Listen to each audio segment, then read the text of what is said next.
I'd said, and I'd say to people, did I make sense?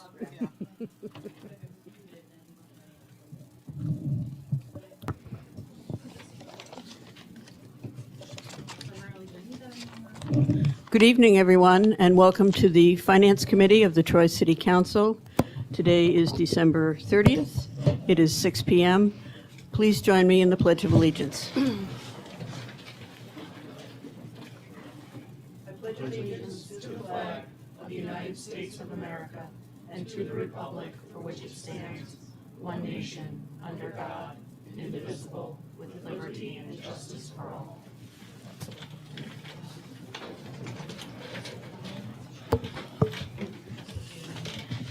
Councilmember Keel.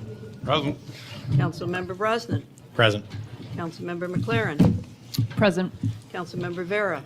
Present. Councilmember Soriento. Here. Councilmember Casey. Present. And Council President Steele.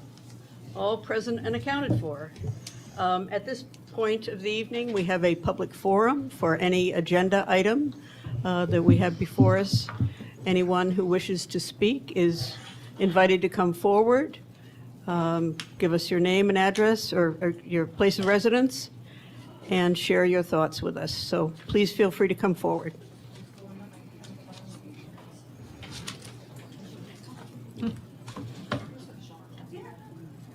So right down here, see how it says off on? You just click on it and make sure that red is on. People can either hold it or they can put it back up. Thank you. Hi, looks like I walked in at just the right time. I'm Frances from South Troy, if I can get that to stay. And I don't have anything to say to the council particularly. I have more to say the fact that this meeting even exists. The fact that a special meeting is being called less than 48 hours before a new council will take effect to approve over $6 million it just seems a little, I don't know, sketchy, little sketchy. So, and I would say the same thing if the next council pulls this too. But I just don't think this is an appropriate meeting at all. So there you go. Thank you, Francis.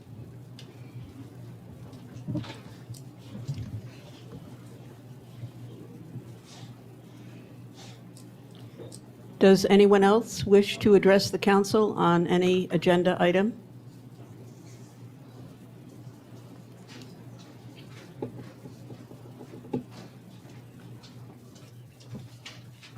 Good evening, council members. Frankie from South Troy. It's my understanding that the community in the Freer Park neighborhood has not had any input on this new pavilion project. I don't know if that's true or not because this is a surprise to me as it is to everyone else. I do understand that the temporary tent was a rushed, shoddy construction failure that cost taxpayers precious remaining ARPA funds. And now you're wanting the city to go into debt to build a pavilion to replace it. I would suggest that you stop throwing good money after bad. And I would also ask the question about when the long-promised playground renovation is going to go to public hearings. Promises have been made to Freer Park neighbors, and this is really the only project that the neighborhood is actually invested in and asking for. So I'm not quite sure what you're doing here, but $6 million? I'm sort of speechless. I really don't know what else to say. So I hope that you'll do the fiscally responsible thing and just the, good government thing and say, well, we need more information and we need to ask more questions before this is approved or pushed through. And I do say pushed through because I don't think it could be described as anything else. Thank you so much for your time. I appreciate it. Thank you, Frankie.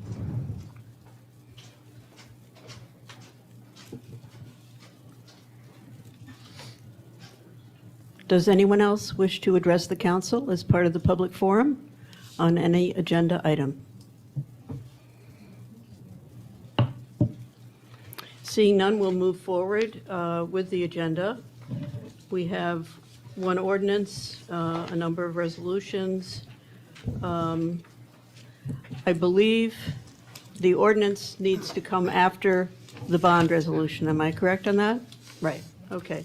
So we'll move forward with the resolutions. Resolution 120, resolution authorizing the mayor to enter into a contract with Benetech, Inc. for third-party administration of the City of Troy's self-funded health insurance program for 2026, 2027, and 2028. Councilmember Casey at the request of the administration. Is there a motion? Motion. Councilmember McLaren, second. Second. Councilmember Brosnan. Discussion on the resolution. Council President, Councilmember Vera. I'll be recusing myself from resolutions 120 and 121. The CEO of Benetech is a client of mine. 120 and 121? Yes. Okay, thank you. Any further discussion on Resolution 120? All in favor? Aye. Opposed? We have 6 ayes and 1 recusal. Resolution 121, resolution authorizing the mayor to enter into a contract with Benetech, Inc. for the purpose of administering the City of Troy's workers' compensation and general municipal law 207A and C programs for 2026, 2027, and 2028. Councilmember Casey at the request of the administration. Is there a motion? Motion. Councilmember Brosnan with a second by Councilmember Keel. Discussion? All in favor? Aye. Opposed? 6 ayes, 1 recusal. Resolution 122, resolution authorizing the mayor to enter into a contract for vehicle towing and storage services. Councilmember Casey at the request of the administration. Is there a motion? Motion. Councilmember Soriento, second. Second. Councilmember Casey. Discussion on the resolution. Council President. Councilmember Brosnan. Is Rick here tonight, potentially? I didn't see it. All right. Due to the way that Phil's Towing has conducted themselves in the city of Troy, specifically North Central, it's very predatory. They have not been professional to anybody in the city. Picking up your vehicle there is obviously not going to be an enjoyable experience. However, unprofessional and outright hostile behavior is making it so there's no possible way I could ever vote for Phil's. The last time my car was towed there, they gave me a very hard time, and I told them, you'll never have my support in working in the city of Troy again. I urge you all to vote no on this, and we would put a new RFP out to replace Phil's Towing. Thank you. Thank you. Any other comments, questions? Council President, Councilmember McLaren? could we put it forward and amend it so that Phil's isn't there? So that at least that we have at least the other company on contract or under contract? We could amend it to remove Phil's. That is one option, right? I just, Council President, if, I did just want to make the council aware too that this, the existing towing contracts do expire at the end of this year. So outside of the amendment part. That was that's going up to be for one of my review. questions, Just, I actually. figured it, yeah. So it does expire the So 31st of this we year. need a towing company of, Yes. okay. Yes. Thank you. And part of the rationale too of kind of doing the, some of these, I think Phil's, that is located more on the northern end of the city, right? So the thought was too that that's a more convenient location for folks on the northern end to pick up, just to make that point as well. Council President Steele. Councilmember Casey? Deputy Mayor, just one of the things when I spoke to Ryan about is saying that sometimes these Phil's Towing has towed people before the posted times. There's maybe a window there or anything, and the behavior. I mean, have you heard any of this? Have you addressed this? Now that you have heard it, will you have discussions with these people? Because if they're towing before the time, maybe there is a window. I don't know. but I've never heard of that before. So just to address that, this specific, the issues that Councilmember Brosnan brought up are, frankly, you know, when folks get their cars towed, we kind of do hear a slew of stories about all the different providers. But I can definitely say that, yeah, if a sign says the time is, that's the time you're not supposed to be parking, and that we find out that cars are getting ticketed or towed before that time, that's something that we're not going to stand for. We're not going to stand for our residents being treated disrespectfully. If you work for the city, if you're a contractor for the city, those are definitely things that we would not tolerate at all. Do we, and I have the commissioner here, and I'm not sure, so if we ticket, when we ticket, that's when a tow initiates, so tickets are usually time-stamped, I'd imagine, too, and sometimes with their POS, they do take a picture even. Yeah, so usually, if you do get ticketed, you're in those non-parkings, you know, there usually is a picture that's generated and a timestamp too. That should help mitigate most of those situations as well. Sorry? And then, you know, that's something that comes in and get disputed on Tuesdays. But to answer your question, Councilmember Casey, yeah, we would not tolerate any contractor or vendor being disrespectful or not following the rules. You know. Because in the south end where I am, you have Vons, and they're always just matter of fact and very respectful to everybody. You know, people do come in an attitude, but they kind of de-escalate. But I have heard in the past, and you know, I'm 60 years old, I've dealt with towing companies in other areas, not personally, friends have, where the people are just, you know, downright yeah. rotten. Yeah, and I'm not I'm not necessarily disputing what Councilmember Brosnan is saying. If we were to ever get direct knowledge of the situation happening, like Councilmember Brosnan pointed out, we wouldn't tolerate that from anybody. Yeah. Okay. Council President, Councilmember Brosnan. the issue that the system has set up here is Phil's targets North Central specifically. It's not a very rich neighborhood. When I lived there, I personally got towed at 11:50, which is before noon, which is the posted time I couldn't park there. And then when I went there, they told me, that's how it is. Pay it or we keep your car. And then I was told by the city, before I was a city councilman, that I could definitely come to the Tuesday meeting to dispute that. It's Tuesday at 10 a.m. Someone just paid to get their car out of towing. It's $500 when Phil's tows you. I paid $500 5 times. Don't shake your head. I keep paying them because they kept towing me when I lived in North Central. I moved to Lansingburg. Haven't been towed since. The issue that I'm facing is there's a blatant issue where someone cannot afford to take a Tuesday off to come dispute that. They can't do it. So you're not hearing it, but I promise you I've been hearing it and I've been telling you for the last 2 years. First time I've ever heard it from you, frankly. But yeah. Blatantly, you're not listening to me then. Okay. Well, So sure. that's an Yep. issue. And I understand that you're frustrated by your personal experience. No, don't do but that. What I'm Don't saying do- is that Seamus, stop it right no. there. Well, Okay, let me- gentlemen, no. gentlemen, I please. This isn't a Let's- personal issue. Count- This is an issue in all of North Central. I advise Let him you, finish. before you keep saying that, you go speak to some of the people in North Central who keep getting towed. Because I asked for signs to be put up, so there's more signage for people. That hasn't happened. I've asked for reflective tape to go on those signs. That way people would be more aware of the issue. That hasn't happened. So let's not sit here and say, wow, this is the first I'm hearing of it. It's been something I'm bringing up to you guys consistently. Okay. Council So- President. I think the deputy mayor Thank wants you, to Councilwoman. respond. So just to be clear, again, and if you have mentioned it before, I don't recollect it at all today. If you've mentioned it multiple times, I can't imagine we wouldn't address it. I just want to make that point. 2, you made a good point there as well.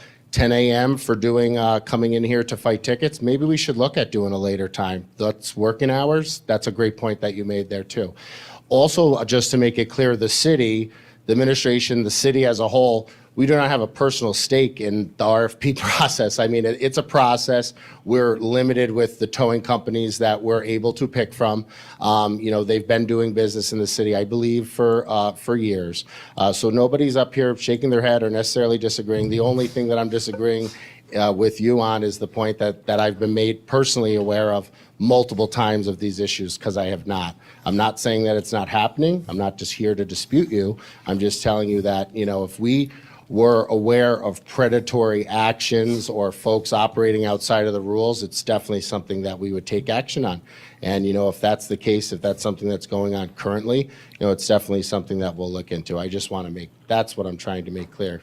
Council President. Councilmember President. Keel. Thank you. First, I do want to say, Ryan, I haven't heard anything from you in this regard, but yet I believe everything that you're saying. So therefore, I'd like to know if Vons would be willing to take the load in the north end for the temporary time until we are able to establish another towing company up there. Just to be upfront, the only kind of question I'm coming to in my head is from a procurement issue. I don't know if you're aware of any, I can't imagine they would turn the business down. I can't foresee that. Does it preclude, does the RFP, the commissioner's more familiar with the RFP, does it? I think they have to be contracted with procurement. Yes, but does the RFP specifically designate certain zones? No. Was it one RFP? Okay. So if the RFP doesn't designate that certain awards, certain contractors have to be dedicated to certain zones, I can't imagine that we can't do what you're asking, Councilmember Keel. All right. Therefore, I'd like to make an amendment to make it so that Phil's does not have opportunity here to continue doing business with our residents in this area. So your amendment would be to remove Phil's Yeah. from this. Yeah, that's all. Is there a second? Second. We have a motion on the floor that has been made and seconded, made by Councilmember Keel, seconded by Councilmember Brosnan. Is there discussion on the amendment? Council President Steele, I just want to ask, up there, we do have a backup company, Essentials. They do have a desire to be more involved, is that correct? I thought that was the case with them. Essentials you're referring to? Yeah. Yes. The only issue with Essentials is that their lot currently isn't as large as the other two vendors, so we use them as a backup just in case the Bonds or Phil's had breakdowns or was delayed. We would have a third company ready to go. Yeah, and the street cleaning, it's a busy time for us. Snow removal is a busy time for us, so it's, Yeah, that's a good point. Time efficiency for if sure you is got a matter. vehicles towed, they're going to have the storage area. Correct. Okay. Councilmember Vera. Thank you.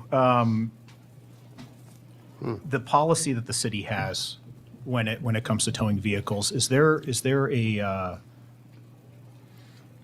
representative from the city that is present at the time each vehicle is towed? Yes. Presumably somebody to issue We issue the ticket itself, and then the towing company follows the ticket. So then it's your understanding that none of these companies would ever tow a vehicle under this contract without a city representative present? They're not eligible to do that. Okay. What records are maintained by the city when it comes to vehicles that have been towed?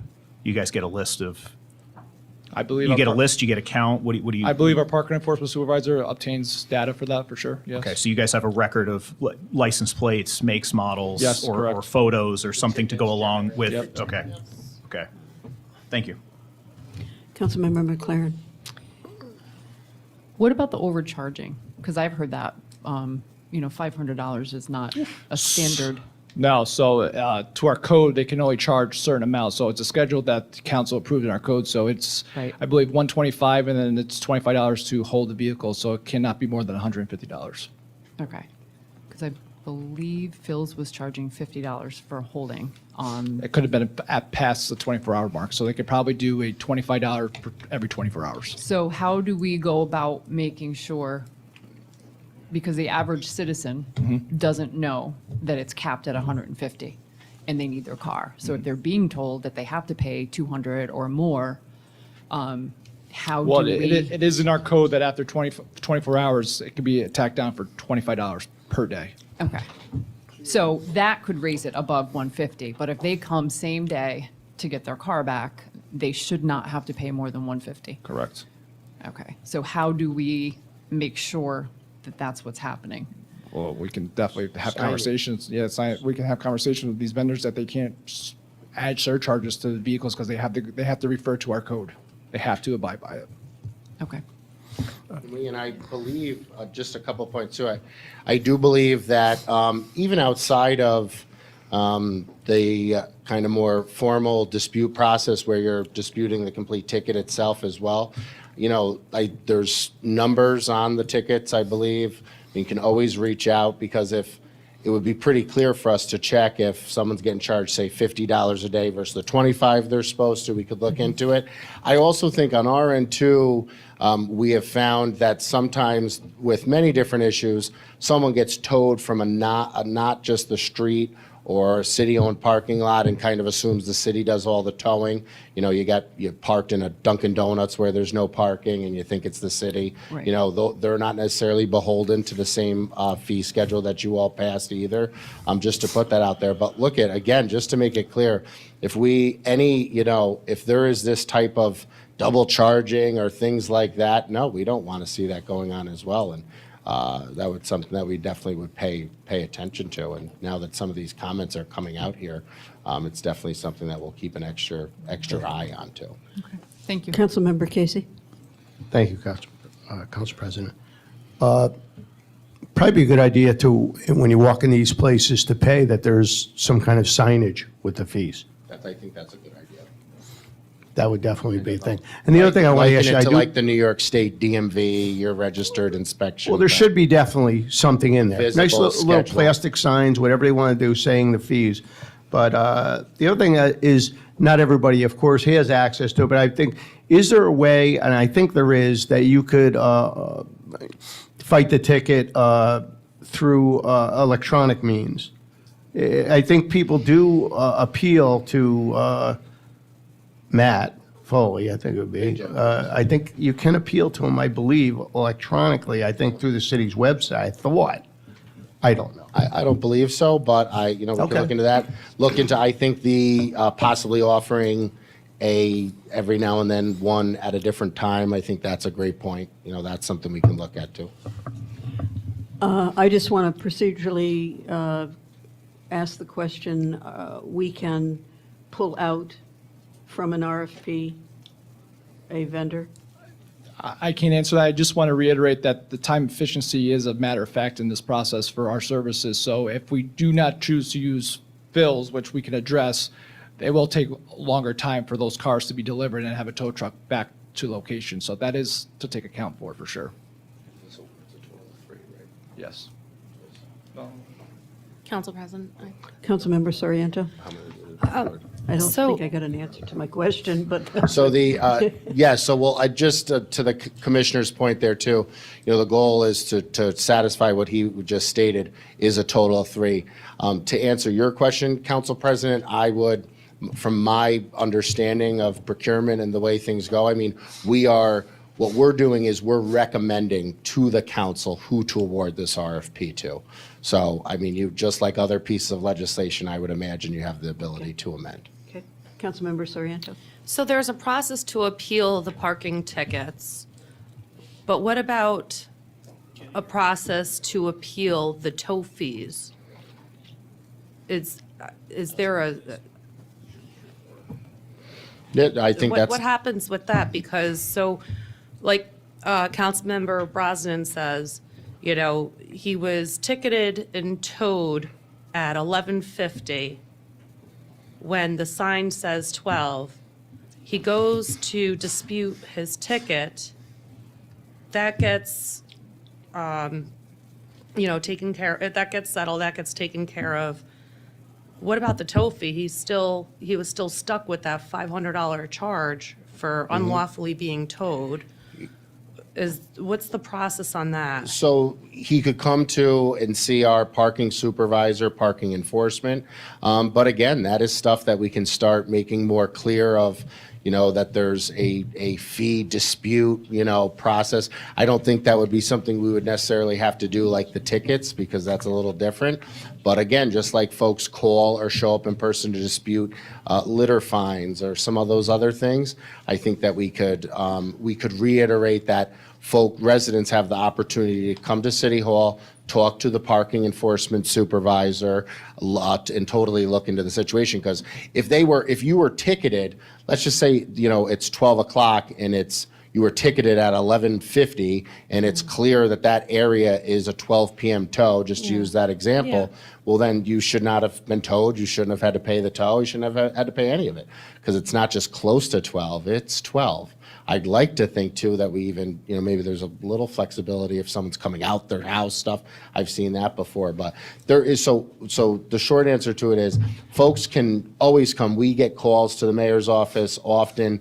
People want to dispute exactly what you're saying, not necessarily the ticket, but maybe that the tow was wrong. Our parking enforcement supervisor looks into it. So there is a process but that is something that we can promote more and put more out there to the public, so they're aware of that. I think the sign idea could be good too. I'm just curious of, if someone had to get here to appeal their ticket or whatever, they obviously have to pay the $500 or whatever to get their car back from the tow. What's that reimbursement process also? It would be because folks have called before as well, and it's I can't think of a specific situation. It's not like it happens all the time necessarily, but it's us, our parking enforcement supervisor, reaching back out to the Vons or Phils or whoever it is, saying like, what happened with this, and then it's we have the ability to release a vehicle. It's a form that gets signed here, gets sent over to them. So there is instances of that happening. I can't recall specific scenarios or situations off the top of my head. It doesn't happen too often, but there is an existing process for that. And like I said, we can make the public more aware of and promote what you're supposed to be paying, to be aware of that and things. So nobody's, if there are folks being taken advantage of, that's not happening. Council President. Councilmember Hare. Thank you, Deputy Mayor. thank you. It does appear the contract allows the administration to request that a vehicle be released. And then you'd simply, that would be offset in the following month's invoice. Yes. I did have another question, and this goes to no specific vendor that we're discussing tonight, but I have heard from residents, and this happened actually to my wife not that long ago, where our vehicle was towed, and they would not accept a credit card payment. They would only accept cash. I see in here that it says the vendor will be required to accept all major credit cards. Is that something that you guys have complaints along those lines reached your desk? No, okay. I'll jump in, I did get one. The only one that we've received is Kitty actually was towed, Dunkin' Donuts parking lot, like Seamus mentioned. It was not the city, it was the private contractor, Dunkin' Donuts, privately contracting with the tow company, saying that they would only accept cash. But it was not related to the city. Okay, so as far as the city is aware, none of our vendors currently, Correct. or the vendors being entertained this evening, have for a city-specific tow, have said it's got to be cash. We have not received complaints on that. Now, Council President. if I could also jump in, I will tell you, we get folks coming to our window all the time regarding parking. If it happens on the spot, like with yours, Councilmember Brosnan, I wish you had called that day, because we can and we have rectified it. Seamus, myself, has that authority to sign off if they were to tow a car before that particular hour. But I must tell you, we take this very seriously. If we were told by anyone, we have not been informed by North Central residents that Phil's is being predatory. I'm not saying that it didn't happen, et cetera, but I would think we would be getting calls endlessly from North Central. I will tell you, we were getting calls when I first took office and our administration that the tow companies and the city were inconsistent with the towing, and that literally the city was just going around cars and not towing. So what we have worked very hard on is to make it consistent so folks do know we will be towing. For instance, we're going to be, we did send something out yesterday, notification, giving folks just that heads up that we want to move snow and to please, pay attention to the signs, pay attention to the towing signs. Listen, at the end of the day, we don't want to tow cars. At the end of the day, we want people to comply. That's our goal, to just get people to comply to ensure that our streets are safe and that they're clean. But in terms of North Central, I have not personally received calls, and I know Kitty obviously would forward that to me because she does the window every day. But I'm not saying that's not happening. We have not been contacted with that. And then I do want to also state, I like your idea, Councilmember Brosnan, to put the striping on the signs so they can see them at night. I had never heard that suggestion, so I think it's a good one. If you recall, we did have to fight to get the handicap license plate on a handicap sign. But as you know, if you have mentioned those recommendations, I'm all for it. I don't recall you saying that. So. Do you want to respond? Yeah. Councilmember Brosnan? So, just quick, I haven't been towed since I moved to Lansingburg, so maybe in the last couple years, Phil's has changed their practice, but I know as of the last few months, they still do not collect any payment from any credit card. You need to go into the dollar store, the liquor store, to use the ATM. They do not collect any payment. In that city, With credit card. Brian? That Oh, yeah. city? Yeah. Okay, well, It's just, Receipts? we'll rectify that, and it's the first I've been informed of that, so. I don't. Now, plan on I getting a do, refund. like I said, the private companies who do contract, I know for a fact, because it happened to Kitty, she was towed, and they told her cash only, and it was $500. So can you imagine? Oh, I But that can. was not the city. So saying that, though, if that is accurate, we are bringing, well, it sounds like Phil's is getting cut anyway, but if you were to bring Phil's back in the fold, we would definitely have a sit down with them, and they will be held accountable. That just is unacceptable. Council President Steele. Councilmember Casey? Sorry to drag this on. I just, I could just picture from what he's saying, and I believe it all, I could just picture what it is to deal with these people. We've all dealt with these type of people. And the cash and the attitude. And let me tell you something, I am very concerned about our people being able to get these vehicles towed in a timely fashion. I'm pretty sure Essential seems pretty good. There are a lot, that's my main concern, is that crews are going to be sitting there waiting for, or go around, and it's not getting done. But at the least, you should definitely be sitting down with these people if they are included and let them know they almost weren't.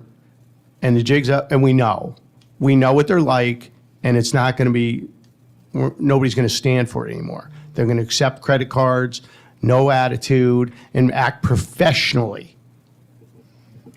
But my only concern is consistency. I think you're saying about, or expediency, being able to, is that one of your concerns that you might want to talk That's about? correct, yes, that's correct. And we would definitely have a conversation with all of them, for sure. Council President, Councilmember Keel? just on behalf of the towing companies, and, I realize that there's some unscrupulous practices, hearing from Councilman Brosnan. The reason for not accepting a credit card is because you can dispute that credit card, and then they have to go through a major process here with the credit cards and, potentially not getting paid for months.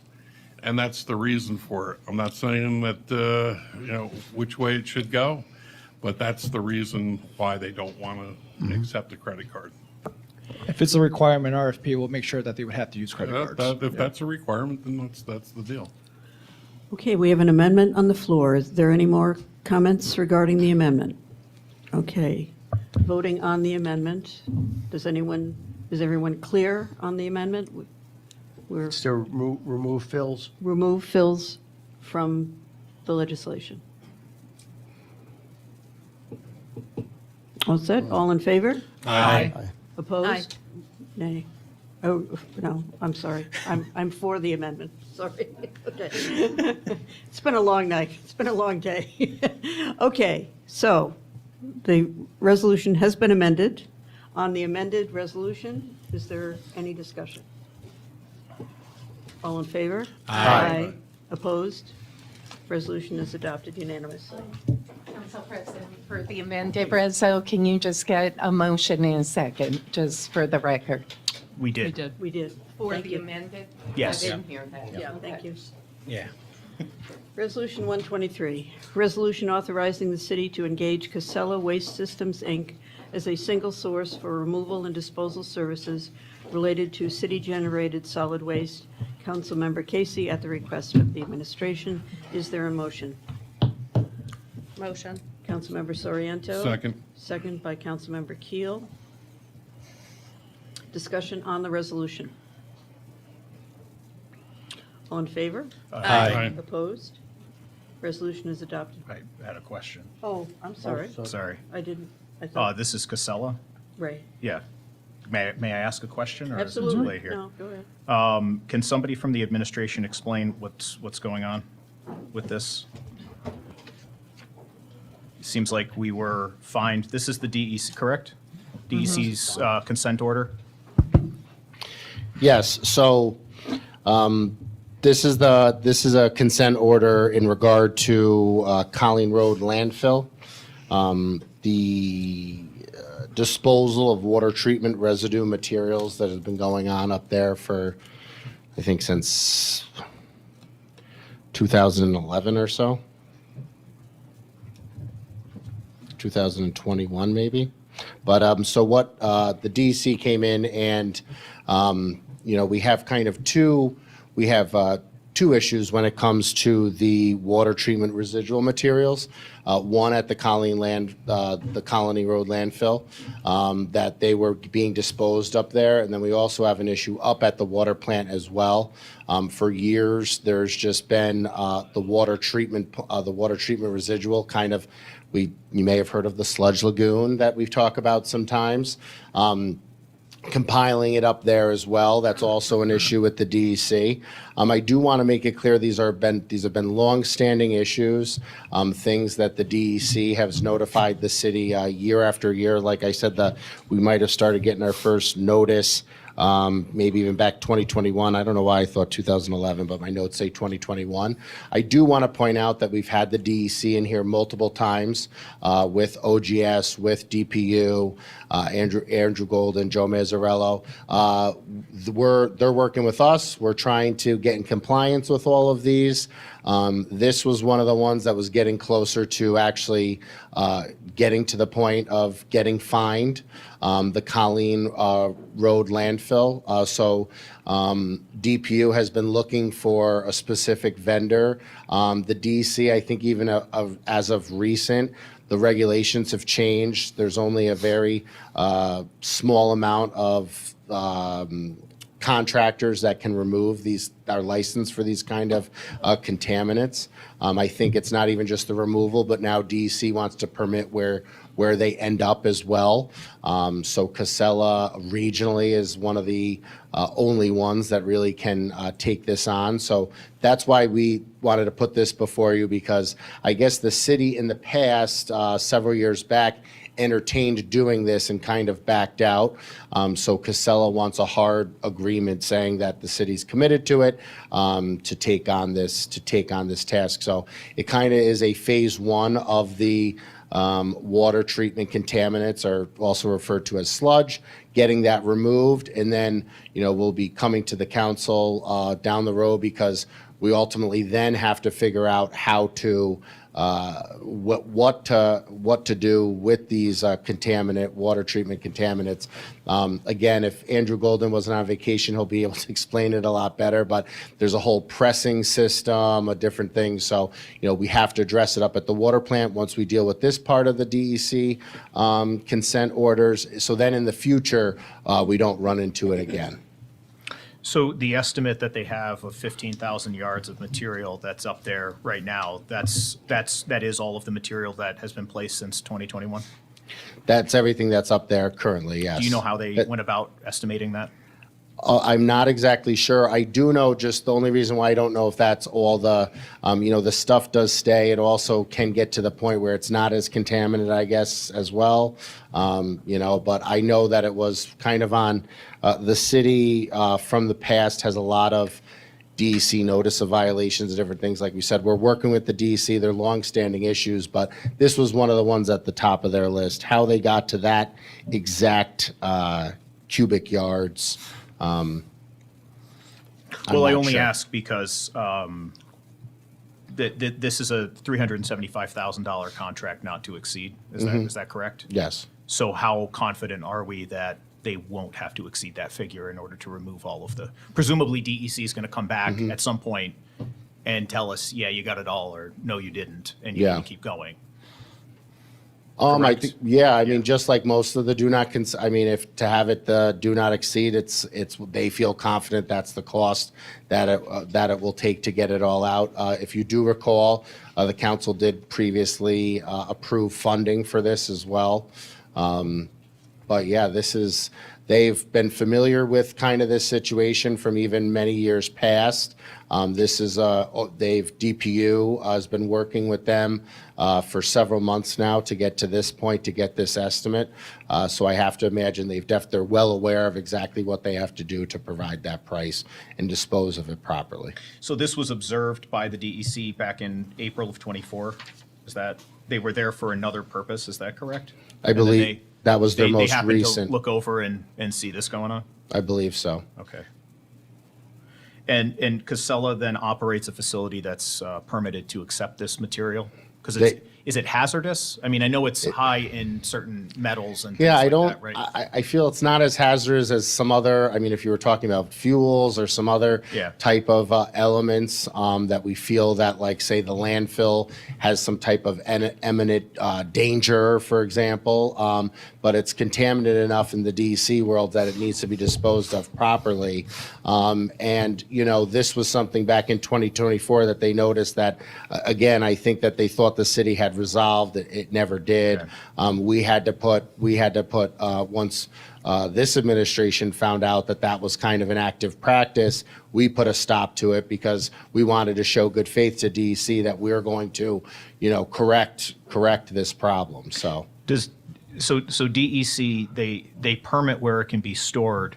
Do they permit the transport of it as well? I guess where I'm heading with this is, the city we have dump trucks, we have excavators. We have the ability to load up our own trucks and cart this to wherever it needs to go, presumably. That might not be the most efficient way to do that. I'm not saying it is, but did we look into other ways to address this? Correct, and DEC would not allow for that. Okay, So you do have to be, permitted to transfer this type of contaminant, and then it has to go to another space that is also permitted as well. So to your point, early on thinking of it, just to throw out a couple, we have plenty of local contractors with big trucks, even Right, if we went exactly. that route. Yeah. And, that was something even that we kind of looked into. And that's where some of the regulations changed. Several years ago, you might have just needed a permitted transporter that could borderline go to anywhere else as long as it was acceptable and not, municipal land. And I don't know if that's one of the things that recently changed, but that's why a lot of the usual contractors we all know that we work with every day to say remove brush, the back of Prospect, that type of thing, we can't engage them because they're not permitted for it. They don't want to get permitted for it because then the DEC is kind of all over their space of where it's getting. So, but it was city staff that took it to that facility in the first place, right? Correct, Okay. originally, yes, until it got. And this until it was isn't, stopped. if I'm not mistaken, this isn't the actual landfill that's been capped. This is just north of what was the former landfill. It's another, like, In the- what was a brush area, Back meadow in the area. kind of Yeah, woods, yeah, if okay. you, yeah. So their inspection of the cap in the landfill itself didn't return any violations or anything? No, is this kind of was, this separate, was their entirely prime, separate. this was their only concern. Again, it had been an issue that they've been aware about for years, from the landfill up to the water plant too. So, All right, excellent, thank you, appreciate it. thank you. I'm curious, we've known about this for quite a while. What is the urgency for it to be addressed tonight? So the urgency for it, so correct, I think we would all wish that it was addressed many years ago.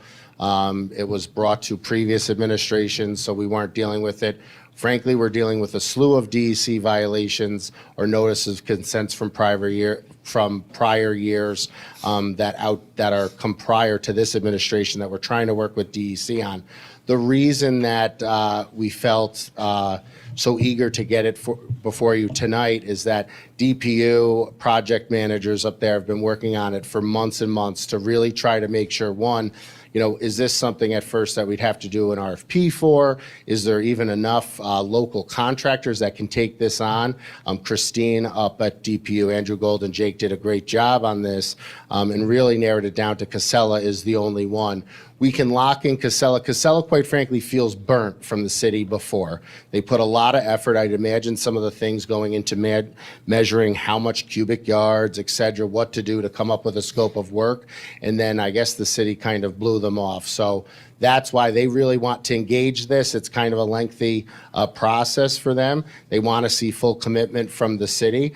We also are staring down at a violation in May of this year. So to get it before you all sooner rather than later, it's something that we wanted to get. It was a lengthy process to narrow it down to even find Casella, something that on top of our project supervisors up there, with scheduling lead pipes, all the other things, orthophosphate, they have a lot of projects on their hands.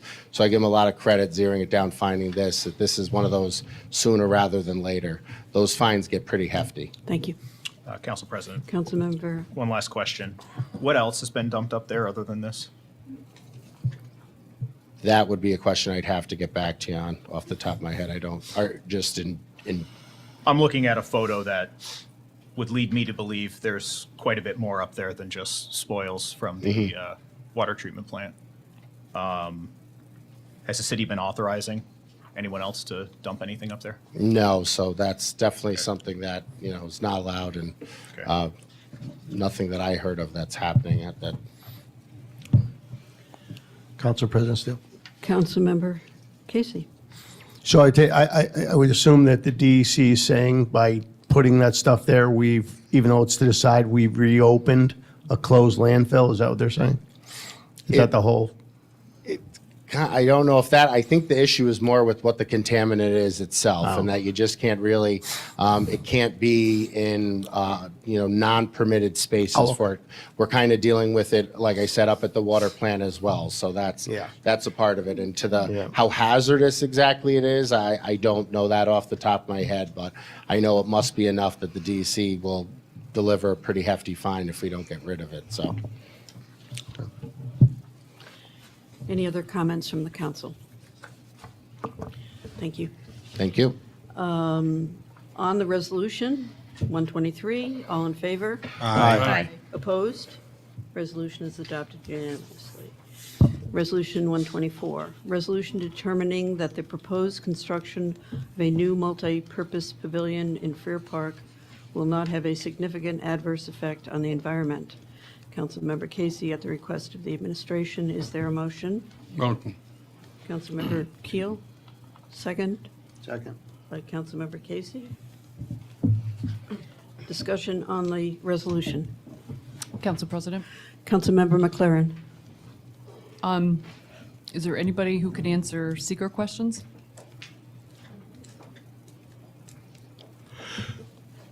There is. So one of the, so we're being asked to determine that this is a that there's no significant environmental impact. We were just given the short form this afternoon. Luckily, it's the short form and not the long.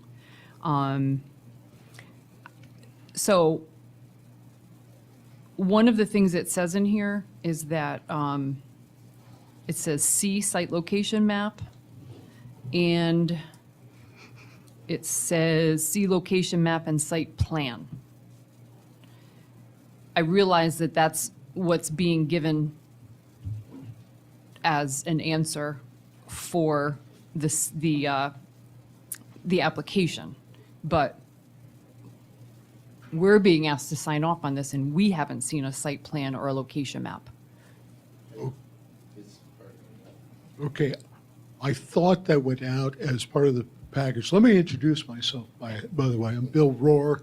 I help out the city with grants and some project development and so forth.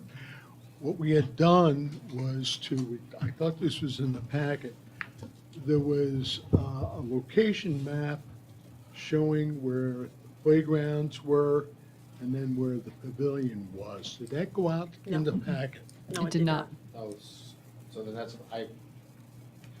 I apologize. I think the packets that I sent over to everybody, I thought those also included the location maps that were sent the other day. That was not part of that. All we Okay. got was a cost estimate. Okay.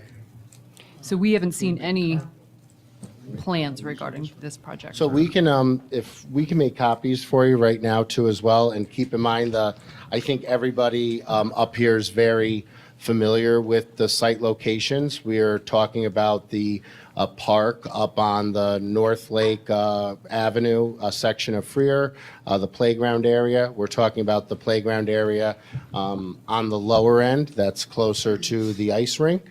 And then we're also referring to where there was the former tennis courts that recently housed the tent and some of the other structures for the golf course in that area as well. And I believe Nellie's making copies of that. I do apologize to the council. I thought you received the full scope and pricing and site maps.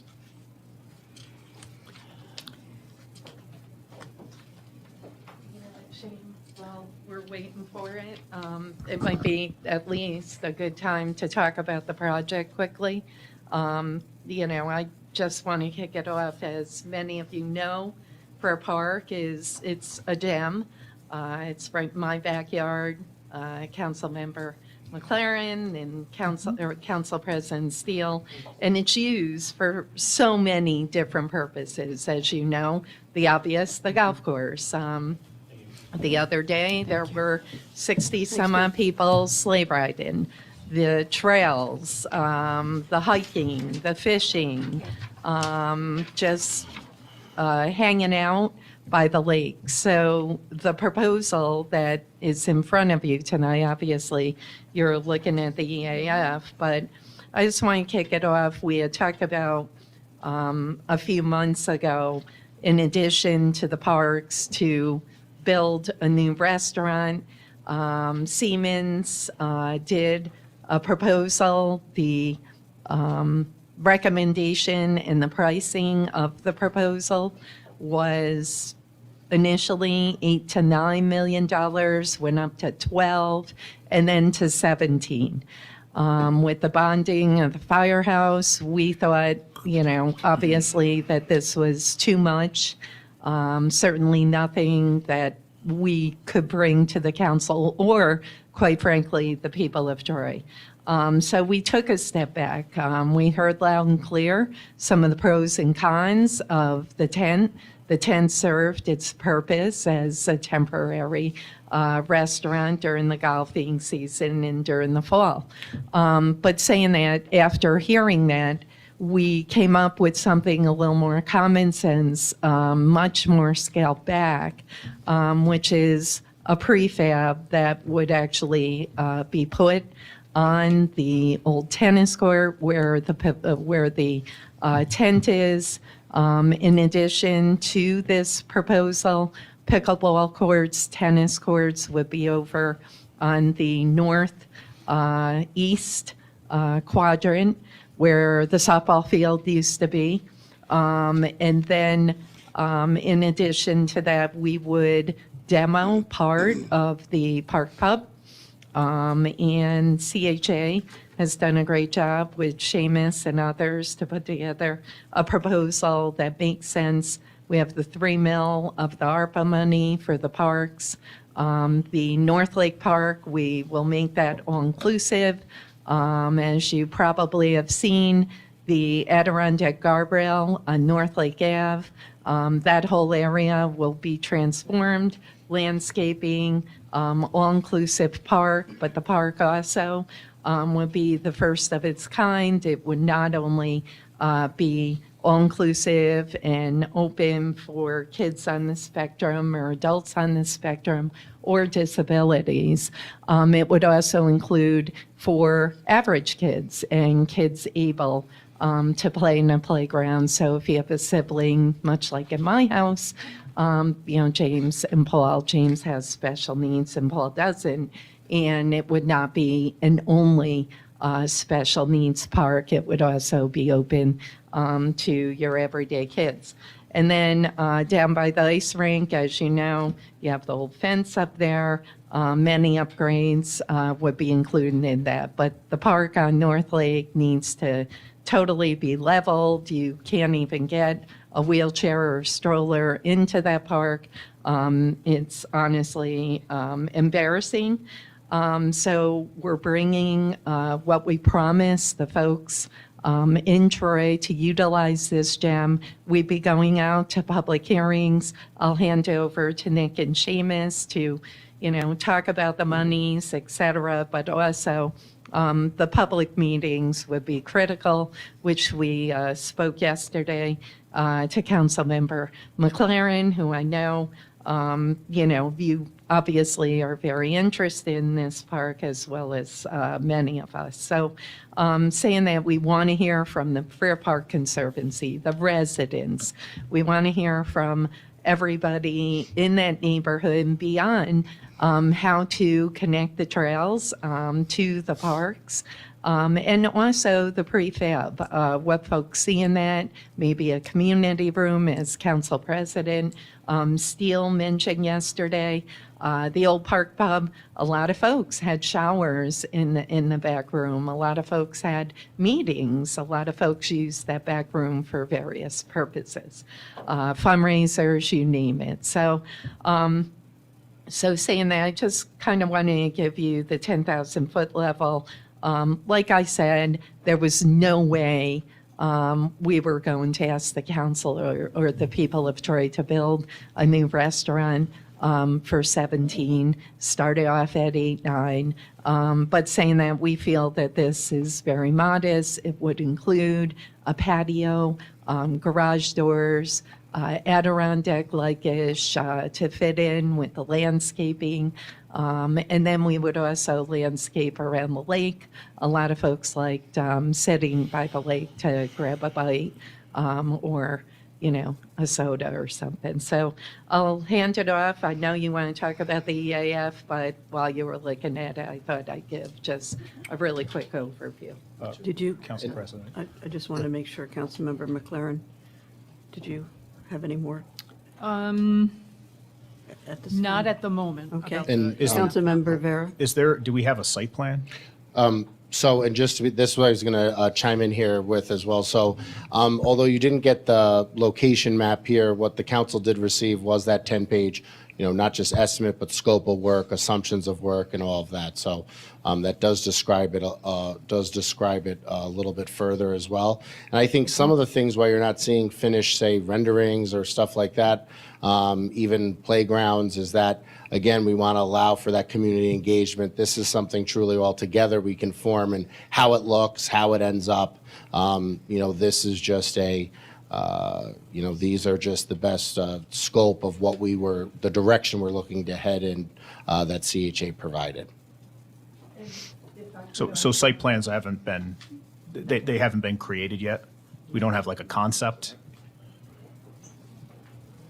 Hi, Nick, how you doing? Morning, Councilman. Good evening, Councilman Vera. I appreciate it, and other members of the council. I think maybe what would be helpful for the council is to go through the program. To your point, we came up with a program and then based it on square foot costs. So that's how we got to the ROM number that you saw within there. There was no detailed design done because really we've just started to build a program that can be costed, and that becomes the basis for the dollars that you're seeing before you tonight in the bond request.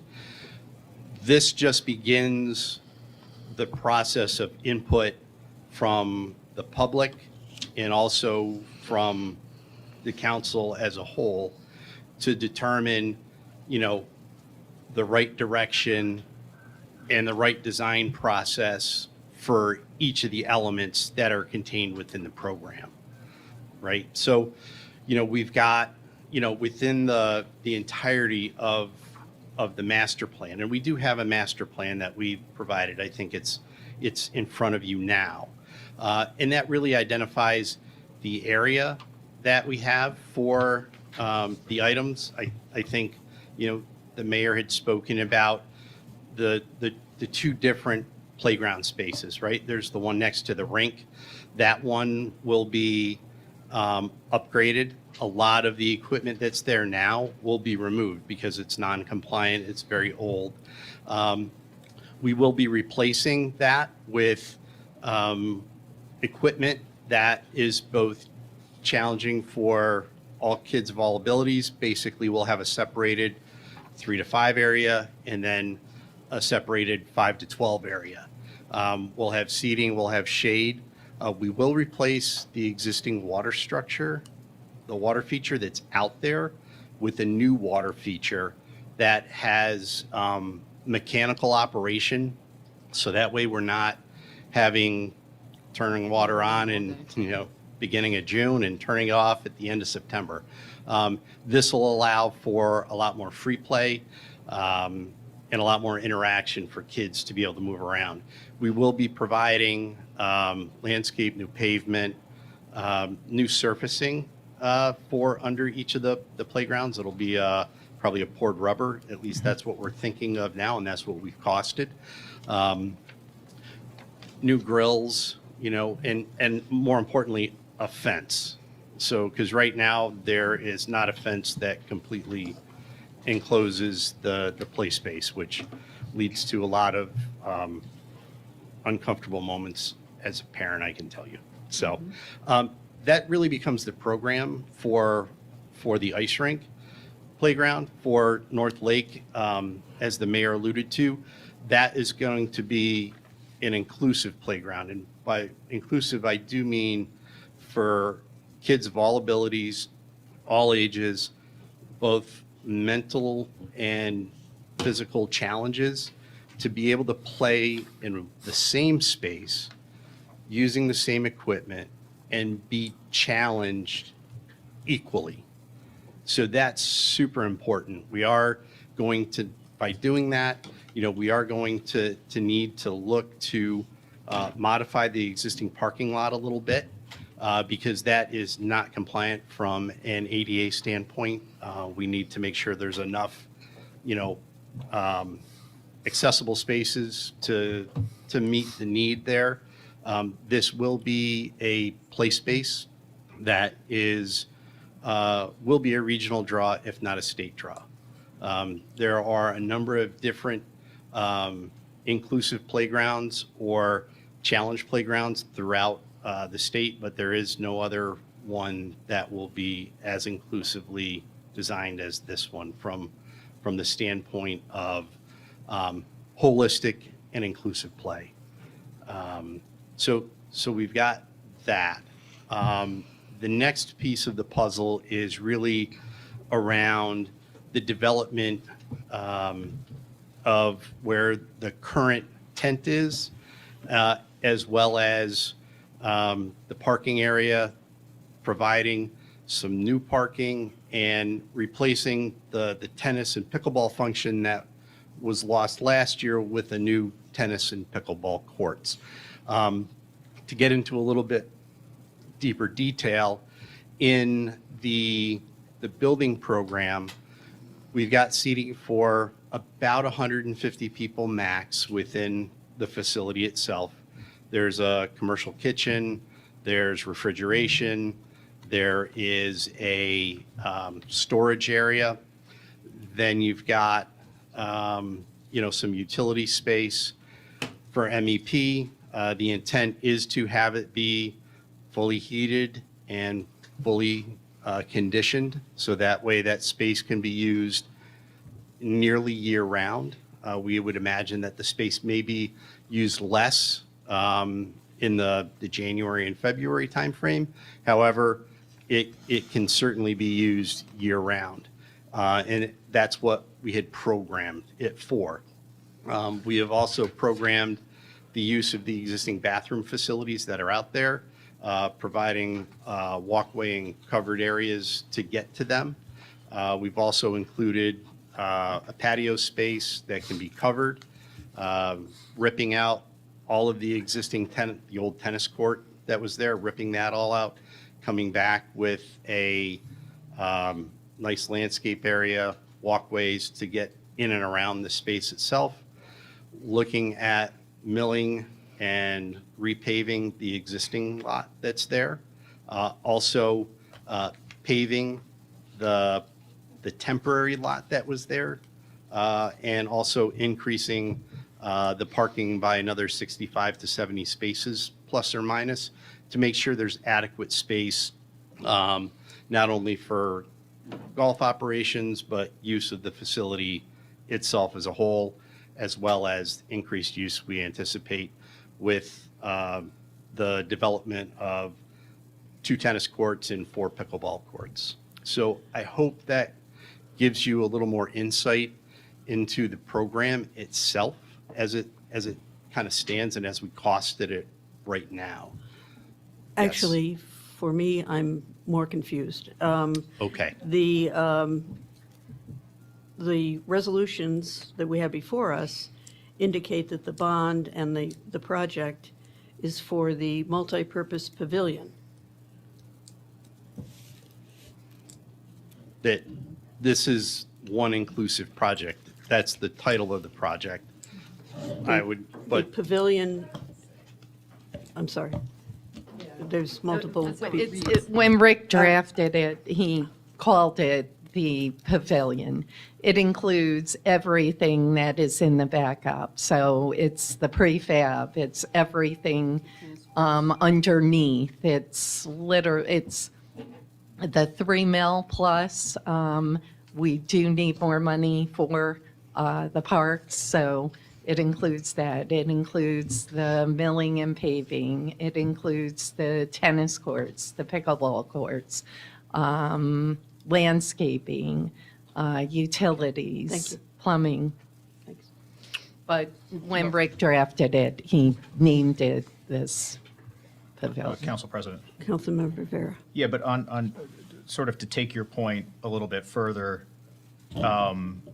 this bond resolution is contingent on the 25-year useful life, right? But that would not apply to some of the improvements that are included within this project. Right, that would cover the pavilion, but that's not going to cover parking parking lot expansions, that's not going to cover playgrounds, things like that. That's not going to, Parking lot should. I mean, it's, parking lot no, has no, a- it's not, it's not a question of, it's not a question of like the design of it. It's a question about finance law. You simply are not allowed to borrow money for extended periods of time for certain things.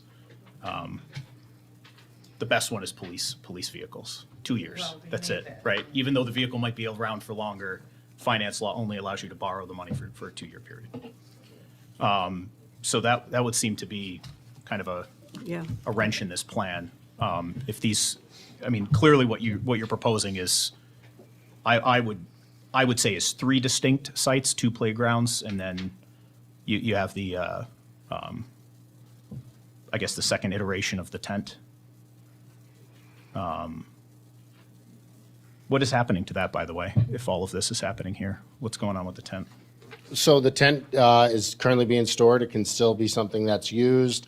There's, the potential of, possibly selling it to wipe out clear of it as well. But, obviously what steps are taken tonight will determine that.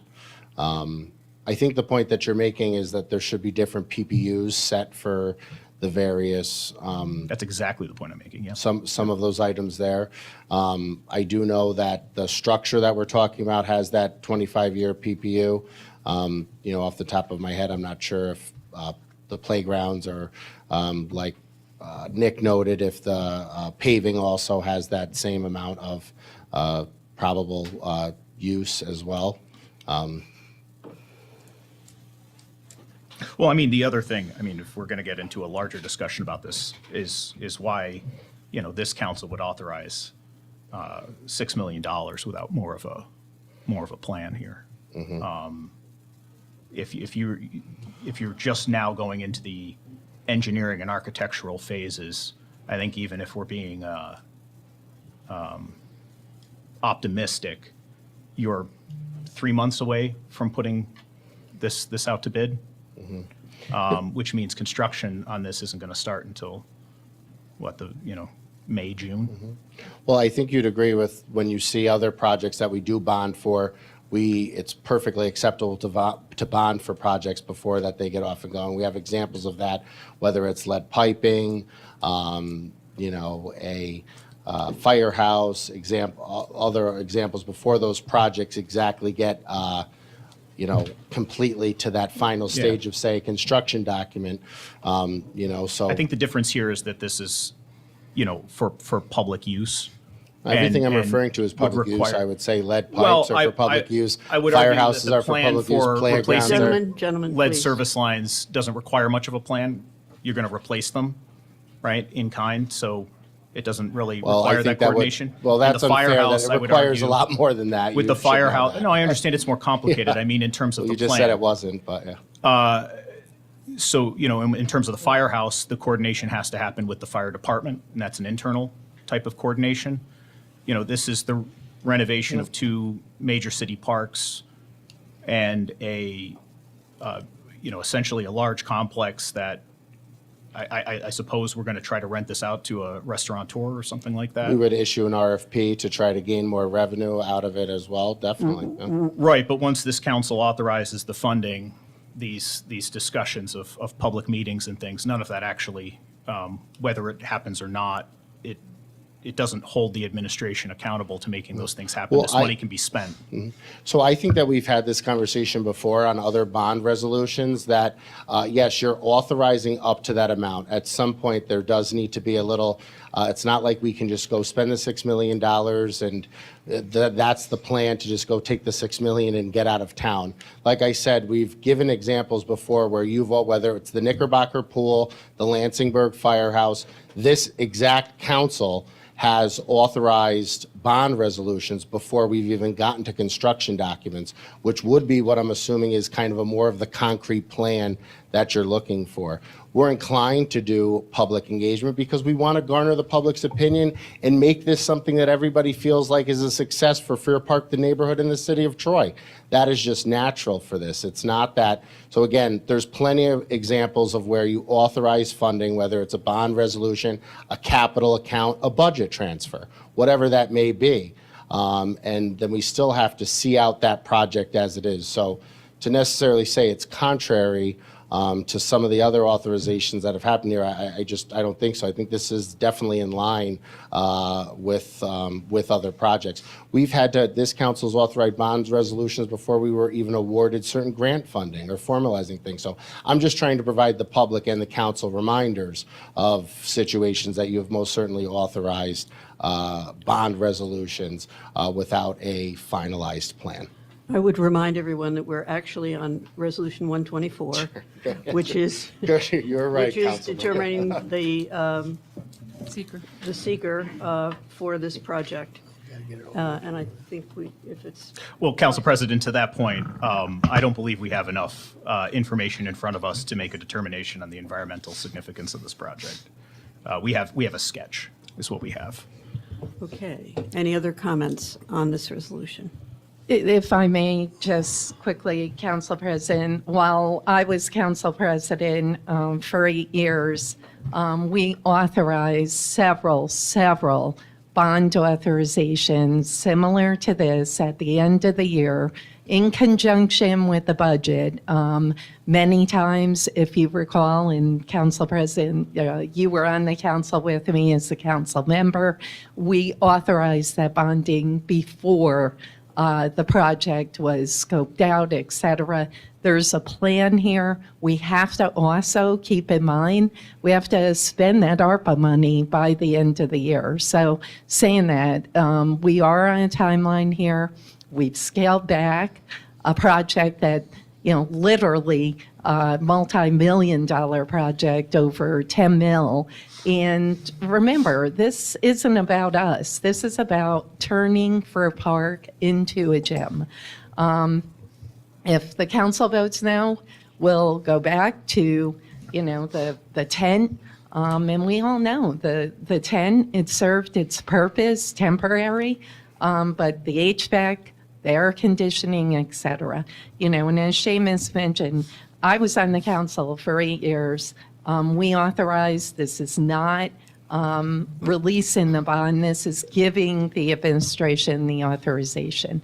And we would come back, obviously, to the council, public engagement sessions. The hope is to get that 6 mil, much like the LDC did with Proctor's, to get that number down. If we can do some things in-house, whether it be maybe the foundation, underneath the foundation for public utilities, et cetera. So that's our job. Our job is here to save taxpayer dollars, to turn Fair Park into the gem that we know it can be, and to have a restaurant that can serve all year round, not just for the golfers, the sleigh riders, the hockey folks, and the so many folks that just on a whim used to frequent the Park Pub, play a little quick draw, have a couple wings, et cetera. So we just are requesting bipartisan support. And the reason we are doing it now, much like in other years, they did bonding authorizations at the end of the year in conjunction with the budget. And we need to get this project off the ground. We need to spend those ARPA monies also. Again, on Resolution 124. All in favor? Aye. Opposed? No. 5 ayes, 2 noes. I'm sorry. The 2 noes. On Resolution 125, Council President, Councilmember Keel. a question for the administration, since we're continuing on this forum of the multipurpose pavilion. This ARPA money, if it's not spent by January 1st, what happens to that? The deadline's December 31st of 2026. We're spending every penny. If you say no to this and we have to scale back on the parks, then that's what we'll have to do. We'll have to pivot. Listen, Okay. the people of Troy are going to get 2 parks, but once again, costs continue to escalate, and we will spend that money. What it does for the 2 parks, we'll probably have to scale back a little. Council President. And in answer to your question, if we don't spend it, it goes back January 1st of 2027. Resolution 125, bond resolution of the City of Troy, New York, authorizing the issuance of $6 million serial bonds to finance the construction of a new multi-purpose pavilion. Councilmember Casey, at the request of the administration. Is there a motion? Motion. Councilmember Soriento, second. Second. Councilmember Keel. Discussion on the resolution. Council Councilmember President. Vera. How much of the ARPA money is remaining? 3 mil. Of the 3.7 that was earmarked for Freer Park, 3 million of it is remaining? How much of that is earmarked for Park Pub? The ARPA? If I recall, we had, So just to be when we, clear, about a year ago, we were here. I think it was the same thing, 2 days before the end of the year. And we were moving a bunch of ARPA money around. One of those was 3.7 million for Freer Park. And I believe an amendment was made that split the funds to make sure some of it was used for parks and playgrounds and some of it was used for Park Pub. What are the balances? correct. So the amount that was set aside, the original allocation of $2 million for the pub, community center, whatever you want to call it, was $2 million. There is $1,350,000 of that left. For the amount that's allocated, you all approved $1.7 million for the playgrounds, both on North Lake and on the lower end by the ice rink. That $1.7 million is still left. How much money was spent on the playground at Prospect Park? That total, the playground itself, Nick actually was on that project, so he would remember, but that total project, I want to say, was 950,000? So it was approximately $950,000. That included tennis court, Yeah, no, the playground. playground. That was approximately $475,000. 475 for the 2 pieces of equipment and then the That was- safety surface. Yeah, that was for safety surface, the two different place structures. Yep. All of the other work that went there. Relocating servicing. the swings and the slides or. You got it, Yeah, all of yeah, that yeah. stuff. Okay.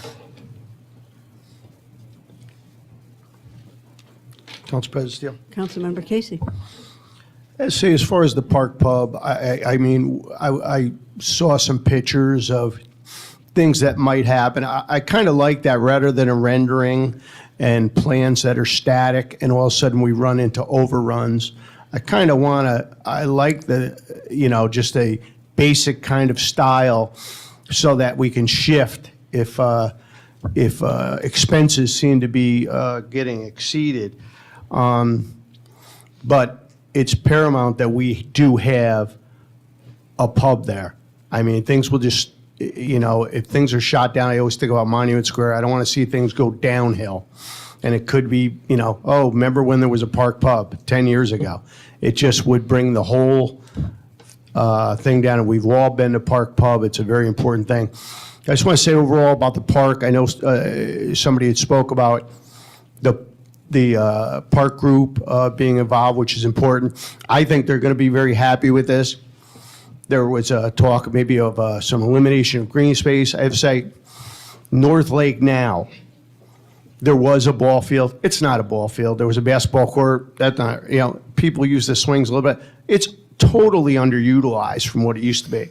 Where the pickleball courts and the tennis ball courts are proposed was a softball court field, which was used all the time. That's not being used anymore. So we're really bringing back the use of the park. And as far as elimination of green space, I mean, somebody started out, I know Jeff Gordon had a lot to do at the beginning, and numerous people about these trails. They're used extensively every day.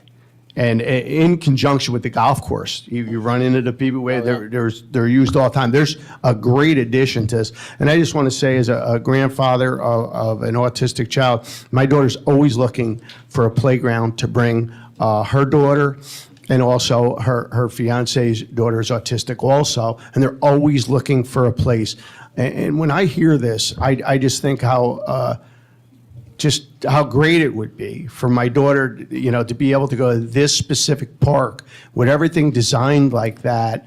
It just, I just think it's great. And to hear that there's not many around, so maybe other people would come from different areas, and maybe, who knows, maybe choose Troy, I don't know. But I just think it really brings back a lot of the park that's just been in decay.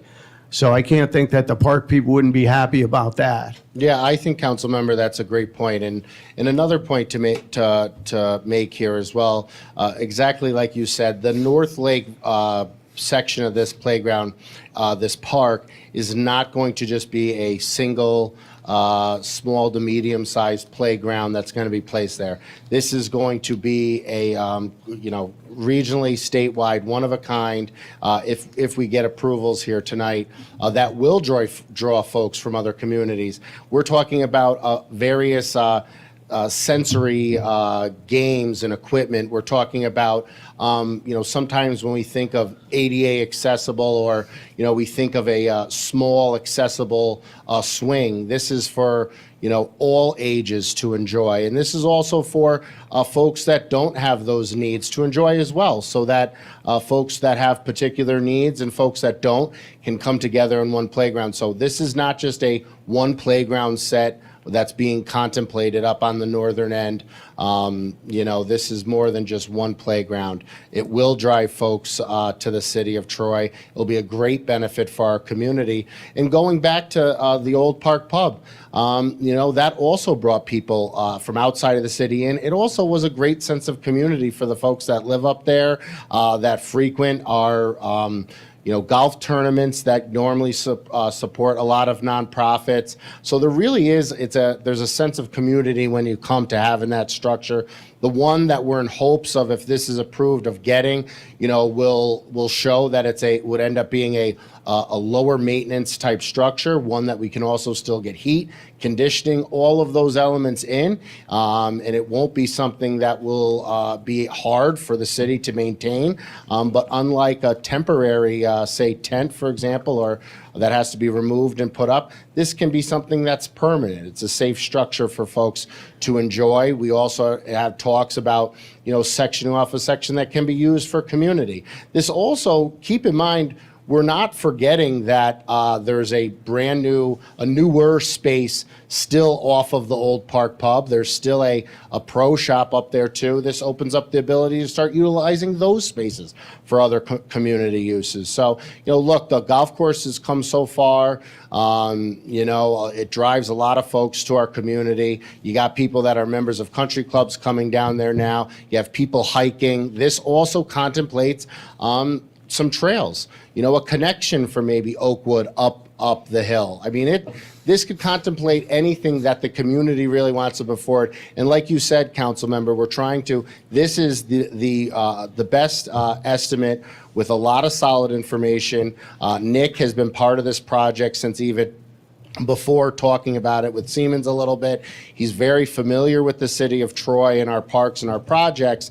And now we can go out to the community with this funding and say, okay, exactly how do we want to try to make this? We've heard the concerns of parking in tennis courts and heating and cooling inside of a structure. So this can address all of that and really get for a park that is already a premier space, but really take it to the next level for our residents and for visitors. Thank you. Council members? Council President? Councilmember McLaren. This is a question, I think, for Bill. Are you aware of any funding sources that we can tap into for grant money for something this specifically geared towards, an inclusivity in the playgrounds? Absolutely. And let me just, before we begin to answer that question, that notion of inclusivity in playgrounds is something that makes any grant application a lot more competitive than it otherwise would be. We know that we did that when the folks designed the Knickerbocker pool. That scored well because of the inclusivity. Inclusivity is a real big part of going after these monies. There's municipal parks and recreation monies coming up now. There'll be another round of parks and recreation grants in July. Still a little bit of federal money trickling through and so forth. But in addition to designing something for inclusivity, there's a couple other things that give you a distinct advantage here. The first is that you're demonstrating that the city of Troy's got, some skin in the game here, right? We've made that upfront, decision to invest and so forth. Once a community has invested, demonstrated it's serious about accomplishing that goal, it's a lot easier to get the state to jump on board, okay? The other thing with this is, and this happens with a lot of projects, and I understand this is going to be something in terms of actual design and so forth that will mutate, but by the time we get there, final designs will be tight. We'll be able to demonstrate not only community involvement. I always hate it when you have community meetings, the illusion of inclusion. Forget that. This is going to be something that will really reflect what people throughout the city and in that neighborhood want. All these things make for, I can tell you this, very competitive grant applications. The inclusivity, the tightness of the budget and the specs and the design, and the fact that you already got some skin in the game. So, Thank you. Thank you. I do have another question. if Sure, that's okay. Councilmember McLaren. It's actually more of a suggestion. If you live in the world of autism, you know that water is a huge draw. Are there plans to fence in the lake in a way that would be aesthetically pleasing but would be safe? Because if you're drawing people to this park because of its inclusivity, there's a body of water right across the street. They may go use the bathrooms and turn around and one of their children is, I think that is a very real.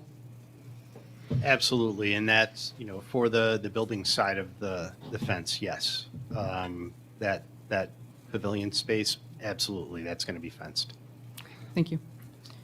You know what, Councilmember McLaren, I like that idea because you can actually design it similar to the Adirondack Lake guardrail up on North Lake to make it more appealing with the landscaping, but I like that idea, and I agree Well, with you. You 'cause- probably know that Yes. children who are determined to get to water will get there Oh, yeah. however they can, so it needs Yeah. to be, I would be less inclined to say aesthetically pleasing as I would say it has to be Safe. foolproof. Safe. Safe. Yeah, both safe and Yeah. mixed in. Okay. Yep. We have triple locks on our pool with James. Could someone answer for me where we are with our debt limit?